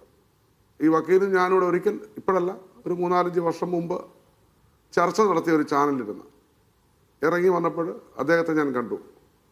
സംസാരിച്ചപ്പോൾ അദ്ദേഹം എന്നോട് പറഞ്ഞൊരു കാര്യമുണ്ട്, സജി പറഞ്ഞതിൽ കാര്യമുണ്ട്, എനിക്ക് പലതും അറിയാം, പക്ഷേ എൻ്റെ ജോലി ഇതായിപ്പോയില്ലേ. അതിലെല്ലാം ഉണ്ട് സാർ. അവിടെ ഒരു ഫോൺ കടന്നു വരികയാണ്. ഈ ഫോൺ കടന്നു വന്നപ്പോൾ ആ ഫോൺ എങ്ങനെ ജയിലിലെത്തി, അതിനൊരു ഉത്തരം തരണ്ടേ? ഒരു ജയിലിനുള്ളിൽ പൾസസുനിക്ക് ഫോൺ വിളിക്കാൻ മാത്രമായി ഒരു ഫോൺ സെല്ലിലെത്തുകയാണ്. നിങ്ങൾ മനസ്സിലാക്കണം, അതിനൊരു ഗൂഢാലോചനയുണ്ട് സാർ. നിങ്ങൾ മനസ്സിലാക്കേണ്ട ഒത്തിരി കാര്യങ്ങളുണ്ട്. 2012 കൊടുത്ത കൊട്ടേഷൻ അന്ന് പറഞ്ഞു 3 കോടി രൂപയ്ക്ക് 2 കോടി രൂപയ്ക്ക് 10,000 രൂപ അഡ്വാൻസ് കൊടുത്തു എന്ന് പറഞ്ഞു. ഇപ്പോൾ മാറ്റി പറയുകയാണ്. ഇന്ന് ഞാൻ ചാനലിൽ കാണുന്നത് പ്രോസിക്യൂട്ടറുടെ ഭാഗമായി പറഞ്ഞു. എനിക്ക് തോന്നുന്നില്ല പ്രോസിക്യൂട്ടർ നേരിട്ട് പറയാൻ സാധിക്കുമെന്ന്. നാളെ വിധി വരുന്നതിന് മുമ്പായി പ്രോസിക്യൂട്ടർക്ക് ഇതൊക്കെ പൊതുമധ്യത്തിൽ പറയാൻ പറ്റുമെന്ന് എനിക്ക് തോന്നുന്നില്ല. ഇത് ആര് പടച്ചുവിട്ട തിരക്കഥയാണ്? കഴിഞ്ഞ ദിവസങ്ങളിലെല്ലാം നടക്കുന്ന സംഭവം എല്ലാ ചാനലിലും ഒരു വലിയ ബ്രെയിൻ വാഷിംഗ് നടക്കുകയാണ്. ഒരു പൊതുബോധത്തെ ദിലീപ് തെറ്റ് ചെയ്തു എന്ന് പറഞ്ഞ് ഇത് മനുഷ്യൻ്റെ ബ്രെയിനിലേക്ക് റേസ് ചെയ്യപ്പെടുകയാണ്. കഥകൾ ഇങ്ങനെ പോവുകയാണ്. നമുക്ക് കോടതിയിൽ ഒരാൾ തെറ്റ് ചെയ്തു എന്ന് തെളിയിക്കുവാൻ വേണ്ടി അവിടെ ക്ലിയർ ക്രിസ്റ്റലായി തെളിവ് കൊടുക്കണം. ഇവിടെ സാക്ഷികൾ കൂറുമാറുന്നു. ഇപ്പോൾ ഇവിടെ സജീവൻ സാറ് പറഞ്ഞു മെമ്മറി കാർഡ് ദൃശ്യത്തിൻ്റെ മാറും. സാർ ഇല്ല സാർ, നമ്മൾ കാര്യങ്ങൾ മനസ്സിലാക്കുക. ഇവിടെ കോടതിയുടെ ചെസ്റ്റിലിരുന്ന, അതായത് ട്രഷറിയുടെ ചെസ്റ്റിലിരുന്ന മെമ്മറി കാർഡ് കൈകാര്യം ചെയ്തുകൊണ്ടിരുന്നത് ആരാണ്? അന്വേഷണ ഉദ്യോഗസ്ഥരും പബ്ലിക് പ്രോസിക്യൂട്ടറുമാണ്. അത് അവരുടെ കസ്റ്റഡിയിൽ വെച്ച് അതിൻ്റെ ആശ്വാലി മാറിയിട്ടുണ്ട്. പക്ഷേ ഒരു കാര്യം കസ്റ്റഡി അവരുടേതല്ല, കസ്റ്റഡി കോടതിയിലെ ദിലീപിന്റെ ആൾക്കാരും അല്ല, ആശ്വാലി മാറിയിട്ടുണ്ടെങ്കിൽ ഒരു കാര്യം മനസ്സിലാക്കുക, അതിൽ മറ്റ് കേസിന്റെ ആശ്വാലിയാണ് മാറിയിരിക്കുന്നത്. മറ്റ് കേസുകൾ അതിലുണ്ടായിരുന്നു. ഈ ദൃശ്യത്തിന്റെ ആശ്വാലി മാറിയിട്ടില്ല. അത് പലരും ഇപ്പോൾ പല ചർച്ചകളിലും തെറ്റിദ്ധരിപ്പിക്കുക. എന്താണ് ഉദ്ദേശം എന്നറിയോ? പൾസർ സുനി എന്ന് പറയുന്ന ആള് ഈ കുറ്റകൃത്യം ചെയ്തത് ദിലീപ് എന്ന് പറയുന്ന ആൾക്ക് ഇതിന്റെ വീഡിയോ കൊടുക്കാനാണ്. ആ വീഡിയോ ദിലീപിനെ കിട്ടി എന്ന് സ്ഥാപിച്ചെടുത്താൽ മോട്ടീവ് കറക്റ്റായി. എന്നെ കേൾക്കുന്ന നിയമജ്ഞന്മാരുണ്ട്, എന്നോട് എൻ്റെ ഈ ചർച്ച കേൾക്കുന്ന ലക്ഷക്കണക്കിന് വിവരവും ബോധമുള്ളവരോടാണ് ഞാൻ സംസാരിക്കുന്നത്. അത് കറക്റ്റ് കണക്ക്. കാരണം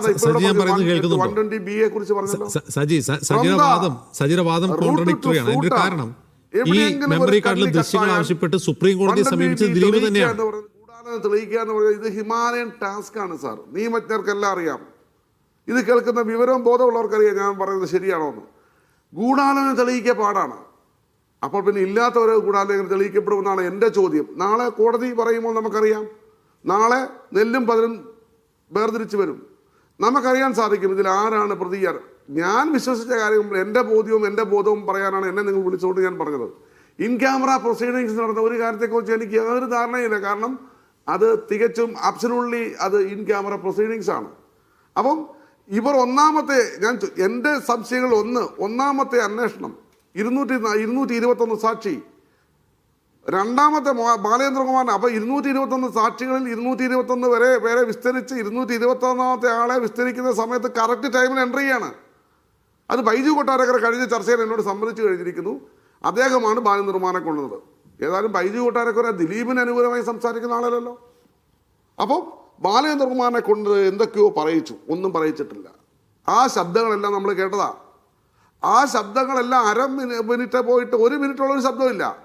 5 സെക്കൻഡ് 3 സെക്കൻഡ് ഇങ്ങനെ പലതും കട്ട് ചെയ്ത് മിമിക്രിയൊക്കെ വെച്ചുള്ള കാര്യങ്ങളാണ്. അതൊന്നും ഒരു കേസ് തെളിയിക്കാൻ ഉതകുന്ന കാര്യമല്ല. കോടതിയുമായി ബന്ധപ്പെട്ടുള്ള ആർക്കും അറിയാം, പൊതുസമൂഹത്തിന് അറിയുമെന്ന് എനിക്കറിയില്ല. കോടതിയിൽ ഒരിക്കലെങ്കിലും പോയിട്ടുള്ളത് അറിയാം. അപ്പം ക്ലിയറായ പൾസർ സുനി എന്ന് പറയുന്ന വ്യക്തിക്ക് ദിലീപ് പണം കൊടുത്ത് കറക്റ്റാക്കി തെളിയിക്കാൻ പറ്റുക. ദിലീപ് നാളെ അകത്ത് പോകും. എന്ത് സംശയം? പൾസർ സുനി എന്ന് പറയുന്ന ആൾ ദിലീപിൻ്റെ ദൃശ്യം കൊണ്ട് കൊടുത്തിട്ടുണ്ട് എന്ന് തെളിയിക്കാൻ പറ്റിയാൽ ദിലീപ് നാളെ അകത്ത് പോകും. പക്ഷേ തെളിയിക്കണം സാർ. ചാനൽ ചർച്ചകളിൽ കഥകളും ഉപകഥകളും നിങ്ങളുടെ കഥയും വൈകാരികമായ പ്രകടനങ്ങളും പൊതുസമൂഹത്തെ മസ്തിഷ്ക പ്രകടനം നടത്തി ബ്രെയിൻ വാഷ് ചെയ്ത് ഇത് ഇങ്ങനെയാണ് എന്ന് പറഞ്ഞുകൊണ്ട് കഥകളും ഉപകഥകളും വന്ന് വലിയ രീതിയിൽ പറഞ്ഞ് സിനിമയെ വെല്ലുന്ന തിരക്കഥ ചാനലിൽ വന്ന് വായ്മൊഴി പറഞ്ഞിട്ട് ഒരു കാര്യമില്ല. സജീവൻ സാർ എന്നോട് സമ്മതിക്കുമെന്ന് ഞാൻ കരുതുന്നു ഇക്കാര്യത്തിൽ. ഇതാണ് യാഥാർത്ഥ്യം. അപ്പോൾ ഞാൻ മനസ്സിലാക്കിയ കാര്യങ്ങൾ ഞാൻ മോണിറ്റർ ചെയ്തപ്പോൾ ഞാൻ ഏറ്റവും കൂടുതൽ നന്നായി പഠിച്ച ഒരു കാര്യമാണ്. ഞാൻ സജിയിലേക്ക് വരാം. ഇപ്പോൾ ബൈജു കൊട്ടാരക്കര സംവിധായകൻ ടെലിഫോൺ ലൈനിലുണ്ട്. ശ്രീ ബൈജു കൊട്ടാരക്കര, അല്പം മുമ്പ് അതിജീവിതയുടെ അഭിഭാഷക നമ്മോട് സംസാരിച്ചിരുന്നു. അവർ പറയുന്ന പൂർണ്ണ വിശ്വാസമാണ് ഈ കേസിൽ 10 പ്രതികളും ശിക്ഷിക്കപ്പെടും എന്നുള്ളത്. കാരണം അതിന് സഫീഷ്യൻ്റ് ആയിട്ടുള്ള തെളിവുകൾ ഹാജരാക്കിയിട്ടുണ്ട്. സാക്ഷിമൊഴികൾ തന്നെ സഫീഷ്യൻ്റ് ആണ്. 200-ലധികം സാക്ഷികൾ മൊഴി നൽകിയിട്ടുണ്ട് എന്നുള്ളതാണ്. പക്ഷെ അപ്പോഴും ഈ കേസ് ഏതോ തലത്തിൽ അട്ടിമറിക്കപ്പെട്ടു എന്ന ഒരു തോന്നൽ പൊതുസമൂഹത്തിലുണ്ട്. അത്തരം ഒരു ഫീലിംഗ് ഉണ്ടാക്കാൻ ഇതിൻ്റെ വിചാരണ വേളയ്ക്ക് സാധിച്ചിട്ടുണ്ടെന്നുള്ള സത്യമാണ്. നിങ്ങൾ എത്രമാത്രം പ്രതീക്ഷ വയ്ക്കുന്നുണ്ട് ഈ കേസിൽ? തീർച്ചയായിട്ടും എനിക്ക് TV മിനി പറഞ്ഞ പോലെ തന്നെ വളരെയധികം പ്രതീക്ഷയാണ് ഈ കേസിലുള്ളത്. കാരണം ഈ ബാലേന്ദ്രകുമാർ എന്ന് പറയുന്ന വ്യക്തി അദ്ദേഹം മരിക്കുന്നതിന് മുമ്പ് എനിക്ക് അയച്ചൊരു മെസ്സേജ് ഉണ്ട്. ആ മെസ്സേജിൽ വളരെ വ്യക്തമായിട്ട് ആ മെസ്സേജിനകത്താണെന്ന് പറഞ്ഞിരുന്നത്, ഞാൻ ഇങ്ങനെ മരിക്കാൻ കിടക്കുകയാണ്, എപ്പം മരിക്കും എന്ന് എനിക്കറിയില്ല, പക്ഷെ ആ വിധി കേൾക്കാനായി ഞാൻ ഉണ്ടായിരുന്നെങ്കിൽ എന്ന് പറഞ്ഞാണ് ആ മെസ്സേജ് എനിക്ക് അയച്ചിരിക്കുന്നത്. അതിന്റെ കൂടെ താഴെ കുറച്ച് കാര്യങ്ങൾ പറഞ്ഞിരുന്നു. ആ പറഞ്ഞ കാര്യങ്ങൾ അതിന്റെ തലയാഴ്ച വരെ ബാലേന്ദ്രകുമാർ പറഞ്ഞു, അല്ലെങ്കിൽ അതിന്റെ ഈ വിചാരണ തുടങ്ങുന്ന കാലഘട്ടത്തിലുള്ള ആദ്യം പറഞ്ഞ കാര്യങ്ങളല്ല അന്ന് രണ്ടാമത് വീണ്ടും പറഞ്ഞിരുന്നു. അന്ന് പറഞ്ഞത് ആദ്യമൊക്കെ നിസ്സഹകരണം പല സ്ഥലത്തും ഉണ്ടായിരുന്നു. അവസാനം പറഞ്ഞത് ജഡ്ജ് വളരെ വ്യക്തമായി ഞാൻ പറയുന്ന കാര്യങ്ങൾ കേൾക്കുന്നു, അത് എഴുതിയെടുക്കുന്നു, വളരെയധികം സഹകരണമാണ്, അതുകൊണ്ട് തീർച്ചയായും നീതി പ്രതീക്ഷിക്കാം എന്നൊരു കുറിപ്പാണ് ബാലേന്ദ്രകുമാർ എനിക്ക് എഴുതിയത്. അത് തീർച്ചയായും അത് അത്രയും കാലം ഫൈറ്റ് ചെയ്തതിന്റെ, അത് മാത്രമല്ല തെളിവുകളുടെ കൂമ്പാരമല്ലേ. ഈ സജീവന്തിയായിട്ടൊക്കെ വന്നിരുന്ന ഒരുപാട് കാര്യങ്ങൾ പറയുന്നുണ്ട്. അതിലൊന്നും വലിയ കാര്യമൊന്നുമുണ്ടെന്ന് എനിക്ക് തോന്നുന്നില്ല. കാരണം ഈ വിധി ദിനമൊക്കെ അടുത്ത് വരുമ്പോൾ ഇനിയിപ്പം വെള്ളഭൂഷണിന്റെ എല്ലാവരുടെയും ആവശ്യങ്ങളാണ്. വെള്ളപൂശാൻ ഒരാളും ഉണ്ടായിരുന്നു. ഇപ്പൊ ജയിലിൽ കിടന്ന് 10 സെക്കൻഡ് 20 സെക്കൻഡ് ഒക്കെ ചോദിച്ചുകൊണ്ടിരിക്കുക. 10 സെക്കൻഡ് എനിക്ക് തരൂ, 20 സെക്കൻഡ് തരൂ എന്നൊക്കെ പറഞ്ഞ് ജയിലിൽ പോയി കിടന്നിട്ട്, അതായത് സജീവമായിട്ട് ചൂണ്ടിക്കാട്ടുന്ന ഒരു ചോദ്യം, സാക്ഷി വിസ്താരം കഴിഞ്ഞ അവസാന നിമിഷങ്ങളിൽ പുതിയൊരു സാക്ഷി എൻ്റർ ചെയ്യുന്നു, അതിലൊരു ഗൂഢാലോചനയുണ്ട്, അസ്വാഭാവികതയുണ്ടെന്നാണ് അയാൾ പറയുന്നത്. എന്ത് ഗൂഢാലോചന എന്നാണ് പറയുന്നത്? ഗൂഢാലോചന ആര് നടത്തിയെന്ന് എല്ലാവർക്കും അറിയാമല്ലോ. ദിലീപിനെ ശിക്ഷിക്കണമെന്നോ അല്ലെങ്കിൽ ദിലീപിനെ ആവശ്യം ആരുടെ ആവശ്യമാണ്? ഇയാൾ ഈ സിനിമ ഇൻഡസ്ട്രിയിൽ അഭിനയിച്ചുകൊണ്ടിരിക്കുന്ന നടൻ അല്ലെങ്കിൽ സിനിമ നിർമ്മിച്ചുകൊണ്ടിരിക്കുന്ന ഒരു നിർമ്മാതാവ്, അയാൾ ഒരു കേസിൽ ആഗ്രഹമുണ്ടോ? ആർക്കെങ്കിലും ആഗ്രഹമുണ്ടോ? ഒരാഗ്രഹവും ഇല്ല. തെളിവുകൾ വരുമ്പോ ആ തെളിവുകൾ നിരത്തി അയാളുടെ കയ്യിൽ നിന്ന് ആ പൈസയൊക്കെ മേടിച്ചുകൊണ്ട് അയാളെ ന്യായീകരിക്കാൻ നടക്കുന്ന ആൾക്കാരോട് സംസാരിക്കാനില്ല. വിട്ടേക്കൂ. അതല്ല ബൈജു കൊട്ടാരക്കര, നമ്മളിപ്പോൾ നാളെ ഒരു കോടതി വിധി കാത്തു നിൽക്കുകയാണ്. എന്ത് സംഭവിക്കാം, ആ വിധിയിൽ എന്തുണ്ടാവും? എന്റെ ചോദ്യം അതല്ല. ഇപ്പോ സജിനായിട്ട് പറയുന്നത് പോലെ തന്നെ ഒരു ഗൂഢാലോചനയ്ക്കും സാധ്യതയുണ്ട്, ഒരു പോസിബിലിറ്റി ഉണ്ട്. ദിലീപിനെതിരായ ഒരു ഗൂഢാലോചനയ്ക്കും സാധ്യതയുണ്ട്. കാരണം വിധി അനുകൂലമായിരിക്കും അല്ലെങ്കിൽ വിധി ന്യായമായിരിക്കും എന്ന് വിശ്വസിക്കാനേ എന്നെ കൊണ്ട് പറ്റൂ നാളെ ഈ വിധി വരുന്നത് വരെ. പക്ഷെ അതിന് ഉപോത്ബലകമായ തെളിവുകൾ ഒരുപാട് കൊടുത്തിട്ടുണ്ട്. ഒരു കോൺസ്പിറസി തെളിയിക്കണമെങ്കിൽ ആദ്യം എന്താണ് ഇത് വേണ്ടത്? ഈ പൾസർ സുനിയും ദിലീപും തമ്മിൽ ബന്ധമുണ്ട് എന്ന് സ്ഥാപിക്കാനല്ലേ ഇതിന് വേണ്ടത്? ഇപ്പൊ പൾസർ സുനിയും ദിലീപും തമ്മിൽ ബന്ധമുണ്ടായിരുന്നത് പ്രതിഭാഗത്തുള്ള വക്കീൽ വരെ ഇന്നലെ പറഞ്ഞു കഴിഞ്ഞു. ഇന്നലെ മെനിയാന്നോട്ട് പറഞ്ഞു കഴിഞ്ഞു ദിലീപും പൾസർ സുനിയും തമ്മിൽ ബന്ധമുണ്ട്. പൾസറിന്റെ അമ്മ പറയുന്നു അവർക്ക് തമ്മിൽ അറിയാം, ഞങ്ങൾ തമ്മിൽ ബന്ധമുണ്ട്. അതേപോലെ പൾസറിന്റെ അമ്മയുടെ അക്കൗണ്ടിലേക്ക് പോയ പണം, പൾസറിന് പോയ പണം 1 കോടി ചോദിച്ചിട്ട് ജയിലിൽ എഴുതിയ കത്ത്, ആ കത്തിനുള്ള ദിലീപിന്റെ മറുപടി എന്തോ അല്ല, ആ കത്തിനെ പറ്റിയൊക്കെ സംശയം സജിന്ദയായിട്ട് ഉന്നയിക്കുന്നുണ്ട്. എങ്ങനെയാണ് ജയിലിൽ കിടന്ന് മാസങ്ങൾക്ക് ശേഷം ആ കത്ത് വരുന്നത്? പൾസർ സുനിക്ക് മാത്രമായ ഒരു ഫോൺ എങ്ങനെ സെല്ലിലെത്തി തുടങ്ങിയ ചോദ്യങ്ങൾ വരുന്നുണ്ട്. അത് പൾസർ സുനിക്ക് എങ്ങനെ ജയിലിൽ ഫോൺ എത്തിയെന്നുള്ള കാര്യമൊക്കെ എല്ലാവർക്കും അറിയാം. അത് ആ പൾസർ സുനിയുടെ കൂടെ ജയിലിൽ കിടന്ന ജിൻസൺ എന്ന് പറഞ്ഞൊരു വ്യക്തിയുണ്ട് തൃശ്ശൂരുള്ള. ആ ജിൻസന് അല്ല, സജിയെ ചേട്ടനൊക്കെയാണല്ലോ സജിയെ എല്ലാം അറിയാവുന്ന ആളുകള്, ദിലീപിന്റെ എല്ലാ കാര്യങ്ങളും അറിയാവുന്ന ആൾ. അല്ലെങ്കിൽ നിങ്ങളിങ്ങനെ ഈ അദ്ദേഹത്തെ ഇങ്ങനെ നിങ്ങൾക്കല്ലേ പബ്ലിക് പോസ്റ്റ് എല്ലാം നിങ്ങളൊക്കെ എല്ലാം ചോർത്തി കിട്ടുന്നത്, ഞങ്ങൾക്ക് കിട്ടാനാ നോ സോഴ്സ്. ഞാൻ പറഞ്ഞില്ലേ, ഇത് ഈ കേസ് നടക്കുന്ന സമയത്ത് ബാലേന്ദ്രകുമാർ എന്ന് പറഞ്ഞ വ്യക്തി ആദ്യം വരുന്നത് എന്റെ അടുത്താണ്. എന്നെ അന്വേഷിച്ചാണ് എറണാകുളത്ത് വരുന്നത്. ആ സമയത്തൊക്കെ ഞാൻ ഇതിന് നീതി വേണം എന്നൊക്കെ പറഞ്ഞ് ആക്രോശിച്ച് നടക്കുന്ന സമയമാണ്.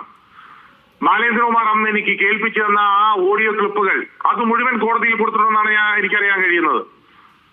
അതിനകത്ത് കുറെ അധികം ഓഡിയോ ക്ലിപ്പുകളുണ്ട് ദിലീപിന്റെ ശബ്ദത്തിൽ. ആ ശബ്ദം മുഴുവൻ മഞ്ജു വാര്യർ തിരിച്ചറിഞ്ഞു. സജിയേന്ദ്രനാണോ മഞ്ജു വാര്യർക്കാണോ അറിയാവുന്നത് ദിലീപിന്റെ ശബ്ദമാണ് ഇത് തന്നെ എന്നുള്ളത്? അതറിഞ്ഞു. എന്നിട്ടും സജിയേന്ദ്രക്ക് ഇപ്പൊ എന്താണ് പറയുന്നത്? മിമിക്രിക്കാരെ കൊണ്ട് ജയിച്ചു. ഏത് കോൺടെസ്റ്റാണ് സാർ? ഏത് സന്ദർഭത്തിൽ പറഞ്ഞതാണ്? അതിനകത്ത് സജിയേന്ദ്രട്ടെ, അത് നാളത്തെ ദിവസം കഴിയട്ടെ, അതെല്ലാം പുറത്തു വരും. ഏത് വോയിസ് ക്ലിപ്പില് ആരേതൊക്കെയാണ് എവിടെ പറഞ്ഞതെന്നുള്ള എല്ലാം ഓരോന്നിടത്ത് പുറത്തു വരും. നാളെ വിധി സമയം കഴിഞ്ഞോട്ടെ. നാളെ എന്തായാലും ഒരു 10-11 മണിയാകുമ്പോഴത്തേക്ക് അറിയാമല്ലോ കൊച്ചാണോ പെണ്ണാണോ എന്നുള്ളത് അറിയാമല്ലോ. അത് കഴിഞ്ഞിട്ട് നമുക്ക് സംസാരിച്ചാൽ പോരെ? ഞാനിപ്പോഴും ഉറച്ചു വിശ്വസിക്കുന്നത് നീതിപീഠം ന്യായമായ വിധി നാളെ പ്രസ്താവിക്കുകയാണെങ്കിൽ തീർച്ചയായും ഇതിനകത്ത് ഈ കൾപ്രിറ്റായിട്ടുള്ള ആളുകൾക്ക് നാളെ തീർച്ചയായും അത് അവർക്ക് ശിക്ഷ ലഭിച്ചിരിക്കും എന്നുള്ളതാണ്. യാതൊരു സംശയമില്ല ഇതിനകത്ത്. ആരെയും ജയിലിലേക്ക് അയക്കാനോ അല്ലെ തന്നെ ആരുടെയുള്ള വൈരാഗ്യം കൊണ്ടോ ഒന്നും പറയുന്നതല്ല. അപ്പൊ ദിലീപിനെ വെറുതെ വിട്ടാൽ ഒരു ചോദ്യമുണ്ട് സാർ, ഒറ്റ ചോദ്യം. ദിലീപ് നിരപരാധിയാന്ന് പറഞ്ഞ് നാളെ വെറുതെ വിട്ടാൽ നീതിപീഠം നീതിയല്ലേ പറഞ്ഞത്? അതിന് ഉത്തരം പറയണം ബൈജു പറഞ്ഞ വാചകത്തെ തുടർന്ന് ഞാൻ സംസാരിക്കുന്നത്. നാളെ കേട്ട് സഹിക്കേണ്ടേ, നാളെ ഉത്തരം പറയാം. അതിനുള്ള ഉത്തരങ്ങളെല്ലാം നിങ്ങളുടെ പ്രശ്നം എന്താണെന്നറിയോ? നിങ്ങളുടെ പ്രശ്നം ദിലീപ് ശിക്ഷിക്കപ്പെട്ടില്ലെങ്കിൽ നീതിപീഠം മോശമാണ്, ദിലീപ് ശിക്ഷിക്കപ്പെട്ടാൽ നീതിപീഠം മഹാസംഭവമാണ്. നിങ്ങളുടെ നറേഷൻ നാളെ ഇതായിരിക്കും. ഒരു ബെറ്റ് വെച്ചോ, നിങ്ങൾ നാളെ നറേറ്റീവ് വെച്ചിരിക്കുന്നതാണ്. ഈ 2 ആഴ്ചയാണ് ചാനൽ ചർച്ചകൾ. ഈ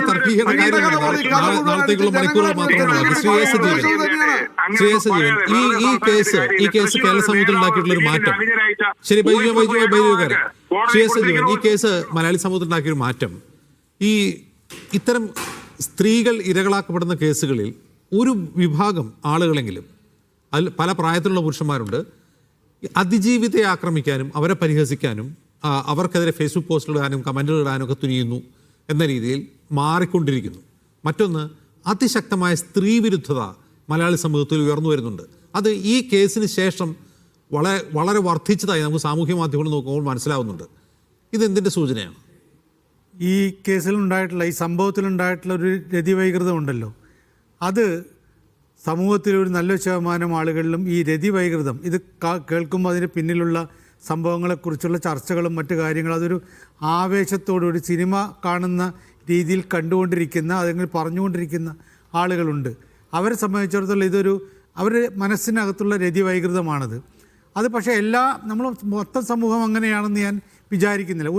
ഒരു വിഭാഗം ആളുകൾ ഇപ്പോൾ തന്നെ നമുക്കറിയാവുന്ന പോലെ ഈ പുരുഷ സ്വാതന്ത്ര്യത്തിന് വേണ്ടി നടക്കുന്ന പല ആളുകളുണ്ട്. നമ്മുടെ രാഹുൽ ഈശ്വരനെ പോലെയൊക്കെ ആവശ്യമില്ലാതെ എല്ലാറ്റിലും പുരുഷ സ്വാതന്ത്ര്യം മറ്റും പറഞ്ഞുകൊണ്ട് പുരുഷനെ നീതി എന്നൊക്കെ പറഞ്ഞുകൊണ്ട് നടക്കുന്ന ആളുകൾ, അവർ പക്ഷം ചേർന്നുകൊണ്ട് നിൽക്കുന്ന ആളുകളാണ്. അവർക്ക് താല്പര്യം വേറെയാണ്. അപ്പോൾ അതുകൊണ്ട് ഇതിലിപ്പോൾ ഒരു സംഭവം ഉണ്ടാവുന്നു.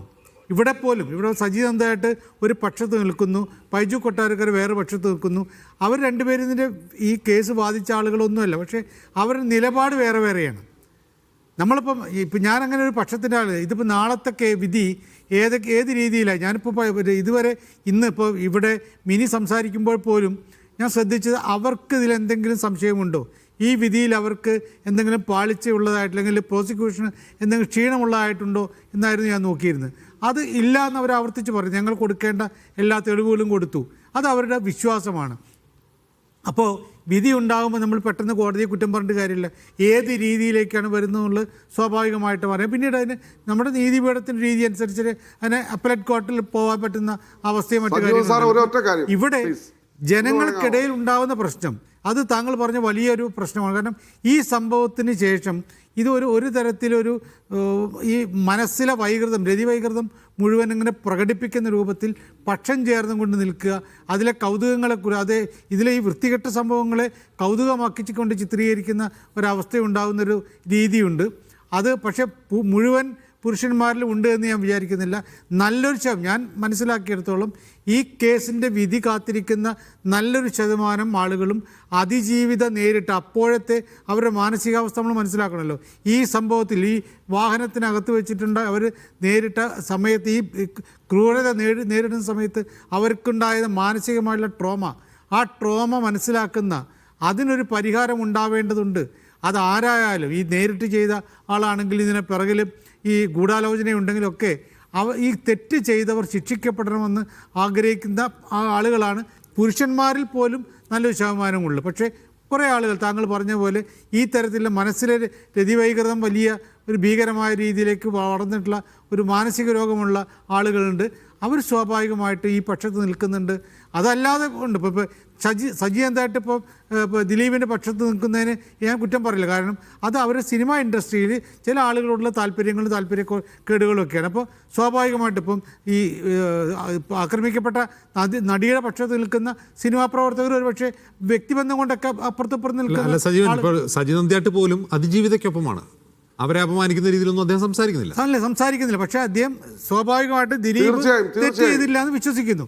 അത് അദ്ദേഹത്തെ സജി നന്ദിയാട്ടിനെ കുറ്റം പറയില്ല. കാരണം ദിലീപ് തെറ്റ് ചെയ്തോ എന്ന് എന്നോട് ചോദിച്ചാൽ എനിക്കിപ്പോൾ ഇതുമായി ബന്ധപ്പെട്ട ഒരു തെളിവും എൻ്റെ കയ്യിലില്ലാത്തിടത്തോളം ഞാൻ ദിലീപ് തെറ്റുകാരനാണ്, അയാൾ നാളെ തൂക്കിക്കൊല്ലണമെന്ന് പറഞ്ഞുകൊണ്ട് കാര്യമില്ലല്ലോ. അപ്പോൾ സജി നന്ദിയാട്ടിന് അത് ഉണ്ടാവും. പ്രത്യേകിച്ച് ഞാൻ പറയുന്നത് സജി നന്ദിയാട്ട് സിനിമാ മേഖലയിലുള്ള ഒരാളായതുകൊണ്ട് ദിലീപുമായിട്ട് സൗഹൃദമുള്ള ആളായതുകൊണ്ട് അദ്ദേഹത്തിന് ദിലീപ് തെറ്റിയില്ല എന്നുള്ള അദ്ദേഹത്തിന് ഇപ്പോൾ എന്നേക്കാൾ കൂടുതൽ ദിലീപുമായിട്ട് വളരെ അടുത്തൊരാളല്ല. അപ്പോൾ സ്വാഭാവികമായിട്ടും അദ്ദേഹത്തിന് ദിലീപ് തെറ്റിയില്ല എന്ന് തോന്നുന്നുണ്ടാവും. അതേപോലത്തെ ബൈജുവിന് വേറെ രീതിയിൽ തോന്നുന്നുണ്ടാവും. അപ്പോൾ അത് അവരുടെ വ്യക്തിപരമായ കാര്യം. ഇവിടെ ഉള്ളത് ഞാൻ തുടക്കത്തിൽ പറഞ്ഞ പോലെ കോടതിയുടെ മുമ്പാകെ എല്ലാ തെളിവുകളും എത്തിക്കഴിഞ്ഞു. കോടതി എല്ലാ തെളിവുകളും കൃത്യമായിട്ട് വിശകലനം ചെയ്തു കഴിഞ്ഞു. മിക്കവാറും എഴുതി കഴിഞ്ഞിട്ടുണ്ടാകും വിധി. അപ്പോൾ ഞാൻ നോക്കുന്നത് ഇപ്പോൾ കിട്ടിയുള്ള തെളിവുകളുടെ അടിസ്ഥാനത്തിൽ കോടതി എത്ര സുന്ദരമായ, ഞാൻ ആഗ്രഹിക്കുന്ന സുന്ദരമായ സത്യസന്ധമായ ഒരു വിധി ഉണ്ടാവും എന്ന് തന്നെയാണ് എൻ്റെ ഒരു പ്രതീക്ഷ. ശരി, സജി എന്തോ പറയാൻ വന്നു?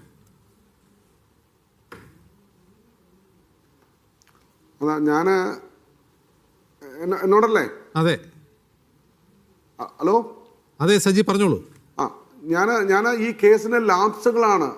ഞാൻ ഒരിക്കലും ഞാൻ പറയില്ലേ, ഞങ്ങൾ 2017 ആദ്യം ചർച്ചയ്ക്ക് വന്ന ആൾ ഞാനാണ്. എനിക്കതിന് ഗിന്നസ് റെക്കോർഡൊന്നും വേണ്ട, എനിക്കതിന് ക്രെഡിറ്റും വേണ്ട, ഞാനത് ക്രെഡിറ്റ് പറയാൻ വേണ്ടി വന്നതല്ല. പക്ഷേ സിനിമാ മേഖലയിൽ ആദ്യം മുതൽ എൻട്രി ചെയ്ത ആൾ ഞാനാണ്. അവിടെ നടിക്കെതിരായി ഞാനൊരു കാര്യവും ഇന്ന് വരെ പറഞ്ഞിട്ടില്ല. ഇവരെല്ലാം കൂടെ ഏത് സമയം പറയും കണ്ടോ ദിലീപിന് സൈഡ് നിൽക്കുന്നതുകൊണ്ട് നടിക്കെതിരാണ്. അങ്ങനെ ഒരു നറേഷൻ ഇവരുണ്ടാക്കി വെച്ചു. നടി ആക്രമിക്കപ്പെട്ടിട്ടുണ്ടെങ്കിൽ ദിലീപാണ് ചെയ്തെങ്കിൽ ഞങ്ങൾ എന്തിന് സൈഡ് ചെയ്യണം? പക്ഷേ ദിലീപ് ഇത് ഫ്രെയിം ചെയ്ത, ഞാനൊരു കാര്യം പറയാം. ദിലീപ് അറസ്റ്റ് ചെയ്യപ്പെട്ടതിൻ്റെ പിറ്റേ ദിവസം മലയാളത്തിലെ പ്രമുഖനായ ഒരു നിർമ്മാതാവ്, രാഷ്ട്രീയ പ്രമുഖനുമാണ് അദ്ദേഹം ജയിൽ സന്ദർശിക്കാൻ വേണ്ടി ആഗ്രഹിച്ചു. അദ്ദേഹം അന്നത്തെ ജയിൽ DGP വിളിക്കുകയാണ്. ഇത് ആദ്യകാലമാണ്. ഇത്രയൊന്നും സംഭവം പോസ്റ്റ്മോർട്ടം ചെയ്ത് നമ്മുടെ ജനങ്ങളുടെ മുമ്പിൽ വരില്ല. ഇങ്ങനെയുള്ള കാര്യങ്ങളൊന്നും ആർക്കും അറിയാത്ത സമയത്താണ്. അവിടെ മനസ്സിലാക്കണം, ആ DGP R ശ്രീലേഖ അന്ന് യൂട്യൂബ് ചാനലിൽ അവർ ഇന്റർവ്യൂ കൊടുത്തിട്ടില്ല. ദിലീപിനെ അവർ കാണാൻ പോയിട്ടില്ല. അവർ അന്ന് പറഞ്ഞ ഒരു വാചകമാണ്, ആ പറഞ്ഞ പ്രൊഡ്യൂസറോട് എന്നോട് അദ്ദേഹം പറഞ്ഞതാണ്, ഇത് ഫ്രെയിം ചെയ്ത കേസാണ്. ഞാൻ ജയിൽ DGP മാത്രമാണ്, എനിക്ക് ജയിലിൻ്റെ സെക്ഷനേ ഉള്ളൂ. മനസ്സിലാക്കണം. അന്നേരം പൊതുസമൂഹത്തിന് അറിയില്ല. ദിലീപ് അറസ്റ്റ് ചെയ്യപ്പെട്ടപ്പോൾ ദിലീപ് പുണ്യവാളനാണ് അല്ലെങ്കിൽ എല്ലാം തികഞ്ഞവനാണെന്നൊന്നും അഭിപ്രായം എനിക്കില്ല, ഒരിക്കലുമില്ല. നമ്മൾക്ക് പരിമിതികളുള്ളവരാണ്. ഞാനും നിങ്ങളും ഈ കേൾക്കുന്നവരെല്ലാവർക്കും പരിമിതികളും കുറ്റവും കുറവുള്ളവരാണ്. എല്ലാം തികഞ്ഞവരാരുമില്ല. പ്രകൃതിക്ക് പോലും എന്താ അപൂർണതയില്ല, പിന്നെയല്ലേ നമുക്ക് പൂർണ്ണത. പക്ഷെ ദിലീപ് ഈ കേസിലില്ല എന്ന് അന്നും ഇന്നും ഇപ്പോഴും ഞാൻ വിശ്വസിക്കുന്നു. അതിന് കാരണം ദിലീപിന് വേണ്ടി സുഹൃതം സ്ഥാപിച്ച ദിലീപിന്റെ സുഹൃത്തായതിൻ്റെ പേരിലല്ല, ദിലീപ് എന്ന് പറഞ്ഞ ഒരാൾ നടനായതിൻ്റെ പേരിലല്ല. ഇയാൾ വിവാഹം കഴിച്ചതിൻ്റെ പേരിൽ ഇയാളുടെ മേൽ ഒരു സാധനം കരുതിക്കൂട്ടി വരുന്നു എന്ന് ഞാൻ പറഞ്ഞു. ഒരു സംവിധായകനാണ് ഈ അതിജീവിതയല്ല. ഇവിടെ എല്ലാവരും പറയുന്നു അതിജീവിതയോട് ദിലീപിന് വൈരാഗ്യം. പിണക്കങ്ങളുണ്ടാവാം, മനുഷ്യരല്ലേ നമ്മൾ. ഞാൻ ചോദിക്കട്ടെ, ഈ ചർച്ച കേൾക്കുന്ന ഞാനും നിങ്ങളും ഉൾപ്പെടുന്നവർ ആരോടൊക്കെ പിണങ്ങിയിട്ടുണ്ട്? ഉടനെ നമ്മൾ കൊട്ടേഷൻ കൊടുക്കുകയാണോ? അങ്ങനെയാണെങ്കിൽ ഞാനൊരു കാര്യം ചോദിക്കട്ടെ, ഇവിടെ പറയുന്ന ഒരു നറേഷനാണ്. അല്ല, സജി പറയുന്ന കാര്യമാണെങ്കിൽ മറ്റൊരു ഗൂഢാലോചനയാണ്. ആ ഗൂഢാലോചന പോലീസ് അന്വേഷിക്കേണ്ട ഗൂഢാലോചനയാണ്. നാളെ കോടതി ദിലീപിനെ വെറുതെ വിടുകയാണെങ്കിൽ കോടതി തന്നെ ഒരുപക്ഷെ അങ്ങനെ ചൂണ്ടിക്കാട്ടുമായിരിക്കും. നിങ്ങൾ ഈ പറയുന്ന ഗൂഢാലോചന വേറെ തന്നെ അന്വേഷിക്കേണ്ടതാണ് അങ്ങനെയാണെങ്കിൽ. ഉറപ്പായിട്ടും അതാ മുമ്പ് ഞാൻ സജീവൻ സാറിനോട് ഇടപെടാനായിട്ട് ഒരു ആഗ്രഹം ചോദിച്ചത്. ഒരു കാര്യം മനസ്സിലാക്കിക്കോണം, നമ്മളൊരു വിധി കേട്ടു, നമ്മൾ അന്നേരം തന്നെ അതിൻ്റെ നെഗറ്റീവും പോസിറ്റീവും പറഞ്ഞിട്ട് അന്നേരം നമ്മളത് തള്ളിക്കളയും. പക്ഷേ മീഡിയ ചാനലിനോട് എൻ്റെ റിക്വസ്റ്റ്, നല്ല വ്യൂവേഴ്സ് ഉള്ളൊരു ചാനലാണ് നിങ്ങൾ ചെയ്യേണ്ട ഒരു കാര്യം മാത്രമേ ഉള്ളൂ. വിധി വരുമ്പോൾ അതിന് ആ വെർഡിക്റ്റിനകത്ത് എന്തുകൊണ്ട് ഈ വിധി ഇങ്ങനെ വന്നു, അതിൻ്റെ കാരണങ്ങൾ കോസസ് എന്ന് പറഞ്ഞൊരു മാല പോലെ കോർത്തിടുമ്പോൾ അത് ചർച്ച ചെയ്യുമ്പോഴാണ് പൊതുസമൂഹത്തിന് ഇതേക്കുറിച്ചൊരു ബോധം ഉണ്ടാകുന്നത്. അതല്ലാതെ ഇവിടെ പറയപ്പെടുന്ന എന്താണ്? ഇപ്പോൾ ബൈജു കൊട്ടാരക്കർ പറഞ്ഞത് എന്താണ്? നാളെ വിധിയിൽ ദിലീപ് നിരപരാധിയാണെന്ന് വിധി വരുമ്പോൾ അത് അപ്പം പറയാം എന്ന് പറഞ്ഞതിൻ്റെ അർത്ഥം എന്താണ്? അർത്ഥം എന്താണ്? കോടതിയെ സ്വാധീനിക്കാൻ ആർക്കും പറ്റില്ല. നമുക്കറിയാം, സജീവൻ സാറിന് പ്രത്യേകിച്ച് അറിയാം. ഞാൻ അദ്ദേഹത്തെ ബഹുമാനിക്കുന്നതുകൊണ്ട് ഇടയ്ക്കിടയ്ക്ക് ഞാൻ അദ്ദേഹത്തെ ചർച്ചകൾ കാണാറുണ്ട്. മിതത്വമാണ്, എന്നെക്കാളൊക്കെ ഒത്തിരി പക്വതയാണ് അദ്ദേഹം പ്രകടിപ്പിക്കുന്നത്. അദ്ദേഹം ഉൾപ്പെടെയുള്ള പാനലിൽ നിന്നുകൊണ്ട് ഞാൻ സംസാരിക്കുന്നത്. നമുക്കറിയാം, കോടതി എന്ന് പറയുന്നത് ഒരാളെ തെളിവുണ്ടെങ്കിൽ വെറുതെ വിടാൻ ഒരു കോടതിക്കും പറ്റില്ല. കാരണം ഇത് മോണിറ്റർ ചെയ്യപ്പെടുന്നതാണ്. നമുക്കറിയാലോ, കോടതിയിൽ രജിസ്ട്രാർ എന്ന് പറയുന്ന തസ്തികയുണ്ട്. അത് ജഡ്ജസിനേക്കാൾ അപ്പർ പവറുള്ള ഒരു അതോറിറ്റിയാണ്. ഇത് ഇത്രയും പവറായി നിൽക്കുമ്പോൾ ഒരു തെളിവ് ദിലീപിനെതിരെ ഉണ്ടെങ്കിൽ ദിലീപിനെ ശിക്ഷിക്കാതിരിക്കാൻ കോടതിക്ക് പറ്റില്ല സാർ. ഒരു തെളിവും ഇല്ലെങ്കിലും ഞങ്ങളിതാ എല്ലാ ചാനലിലും ചർച്ച ചെയ്യപ്പെടുന്നു. പൊതുസമൂഹം ദിലീപിനെ ശിക്ഷിക്കണം, ബർബാസിനെ വിട്ടുതരിക, യേശു ക്രിസ്തുവിനെ ക്രൂശിക്കുക എന്ന് അലറി വിളിച്ചെന്ന് നമ്മൾ ബൈബിളിൽ വായിക്കുന്നത് പോലെ ഇതുകൊണ്ട് തെറ്റ് ചെയ്യാത്തവനെ ഞങ്ങൾക്ക് വേണമെന്ന് പൊതുസമൂഹം പറയുന്നത് കൊണ്ട് ഞങ്ങളിതാ തെറ്റ് ചെയ്യാത്തവനെ ശിക്ഷിക്കുന്നുവെന്ന് കോടതിക്ക് പറയാനും പറ്റില്ല സാർ. ശരി, ഇത് മനസ്സിലാക്കാതെ പുറത്തു വരുമ്പോൾ കോടതി എന്ന് പറയുന്നത് വെളിപ്പെടും. ഈ ധൂമീകരിക്കപ്പെട്ട ഈ സമൂഹത്തിൽ കൂടി വെളിച്ചം വീശുന്ന വസ്തുതകൾ ആ വിധിന്യായത്തിൽ ഉണ്ടാകും. വളരെ നന്ദി Shri Saji Nithyatt, advocate TB Mini, A Sajeevan, Baiju Kottarakkar ഇത്രയും സംസാരിച്ചു.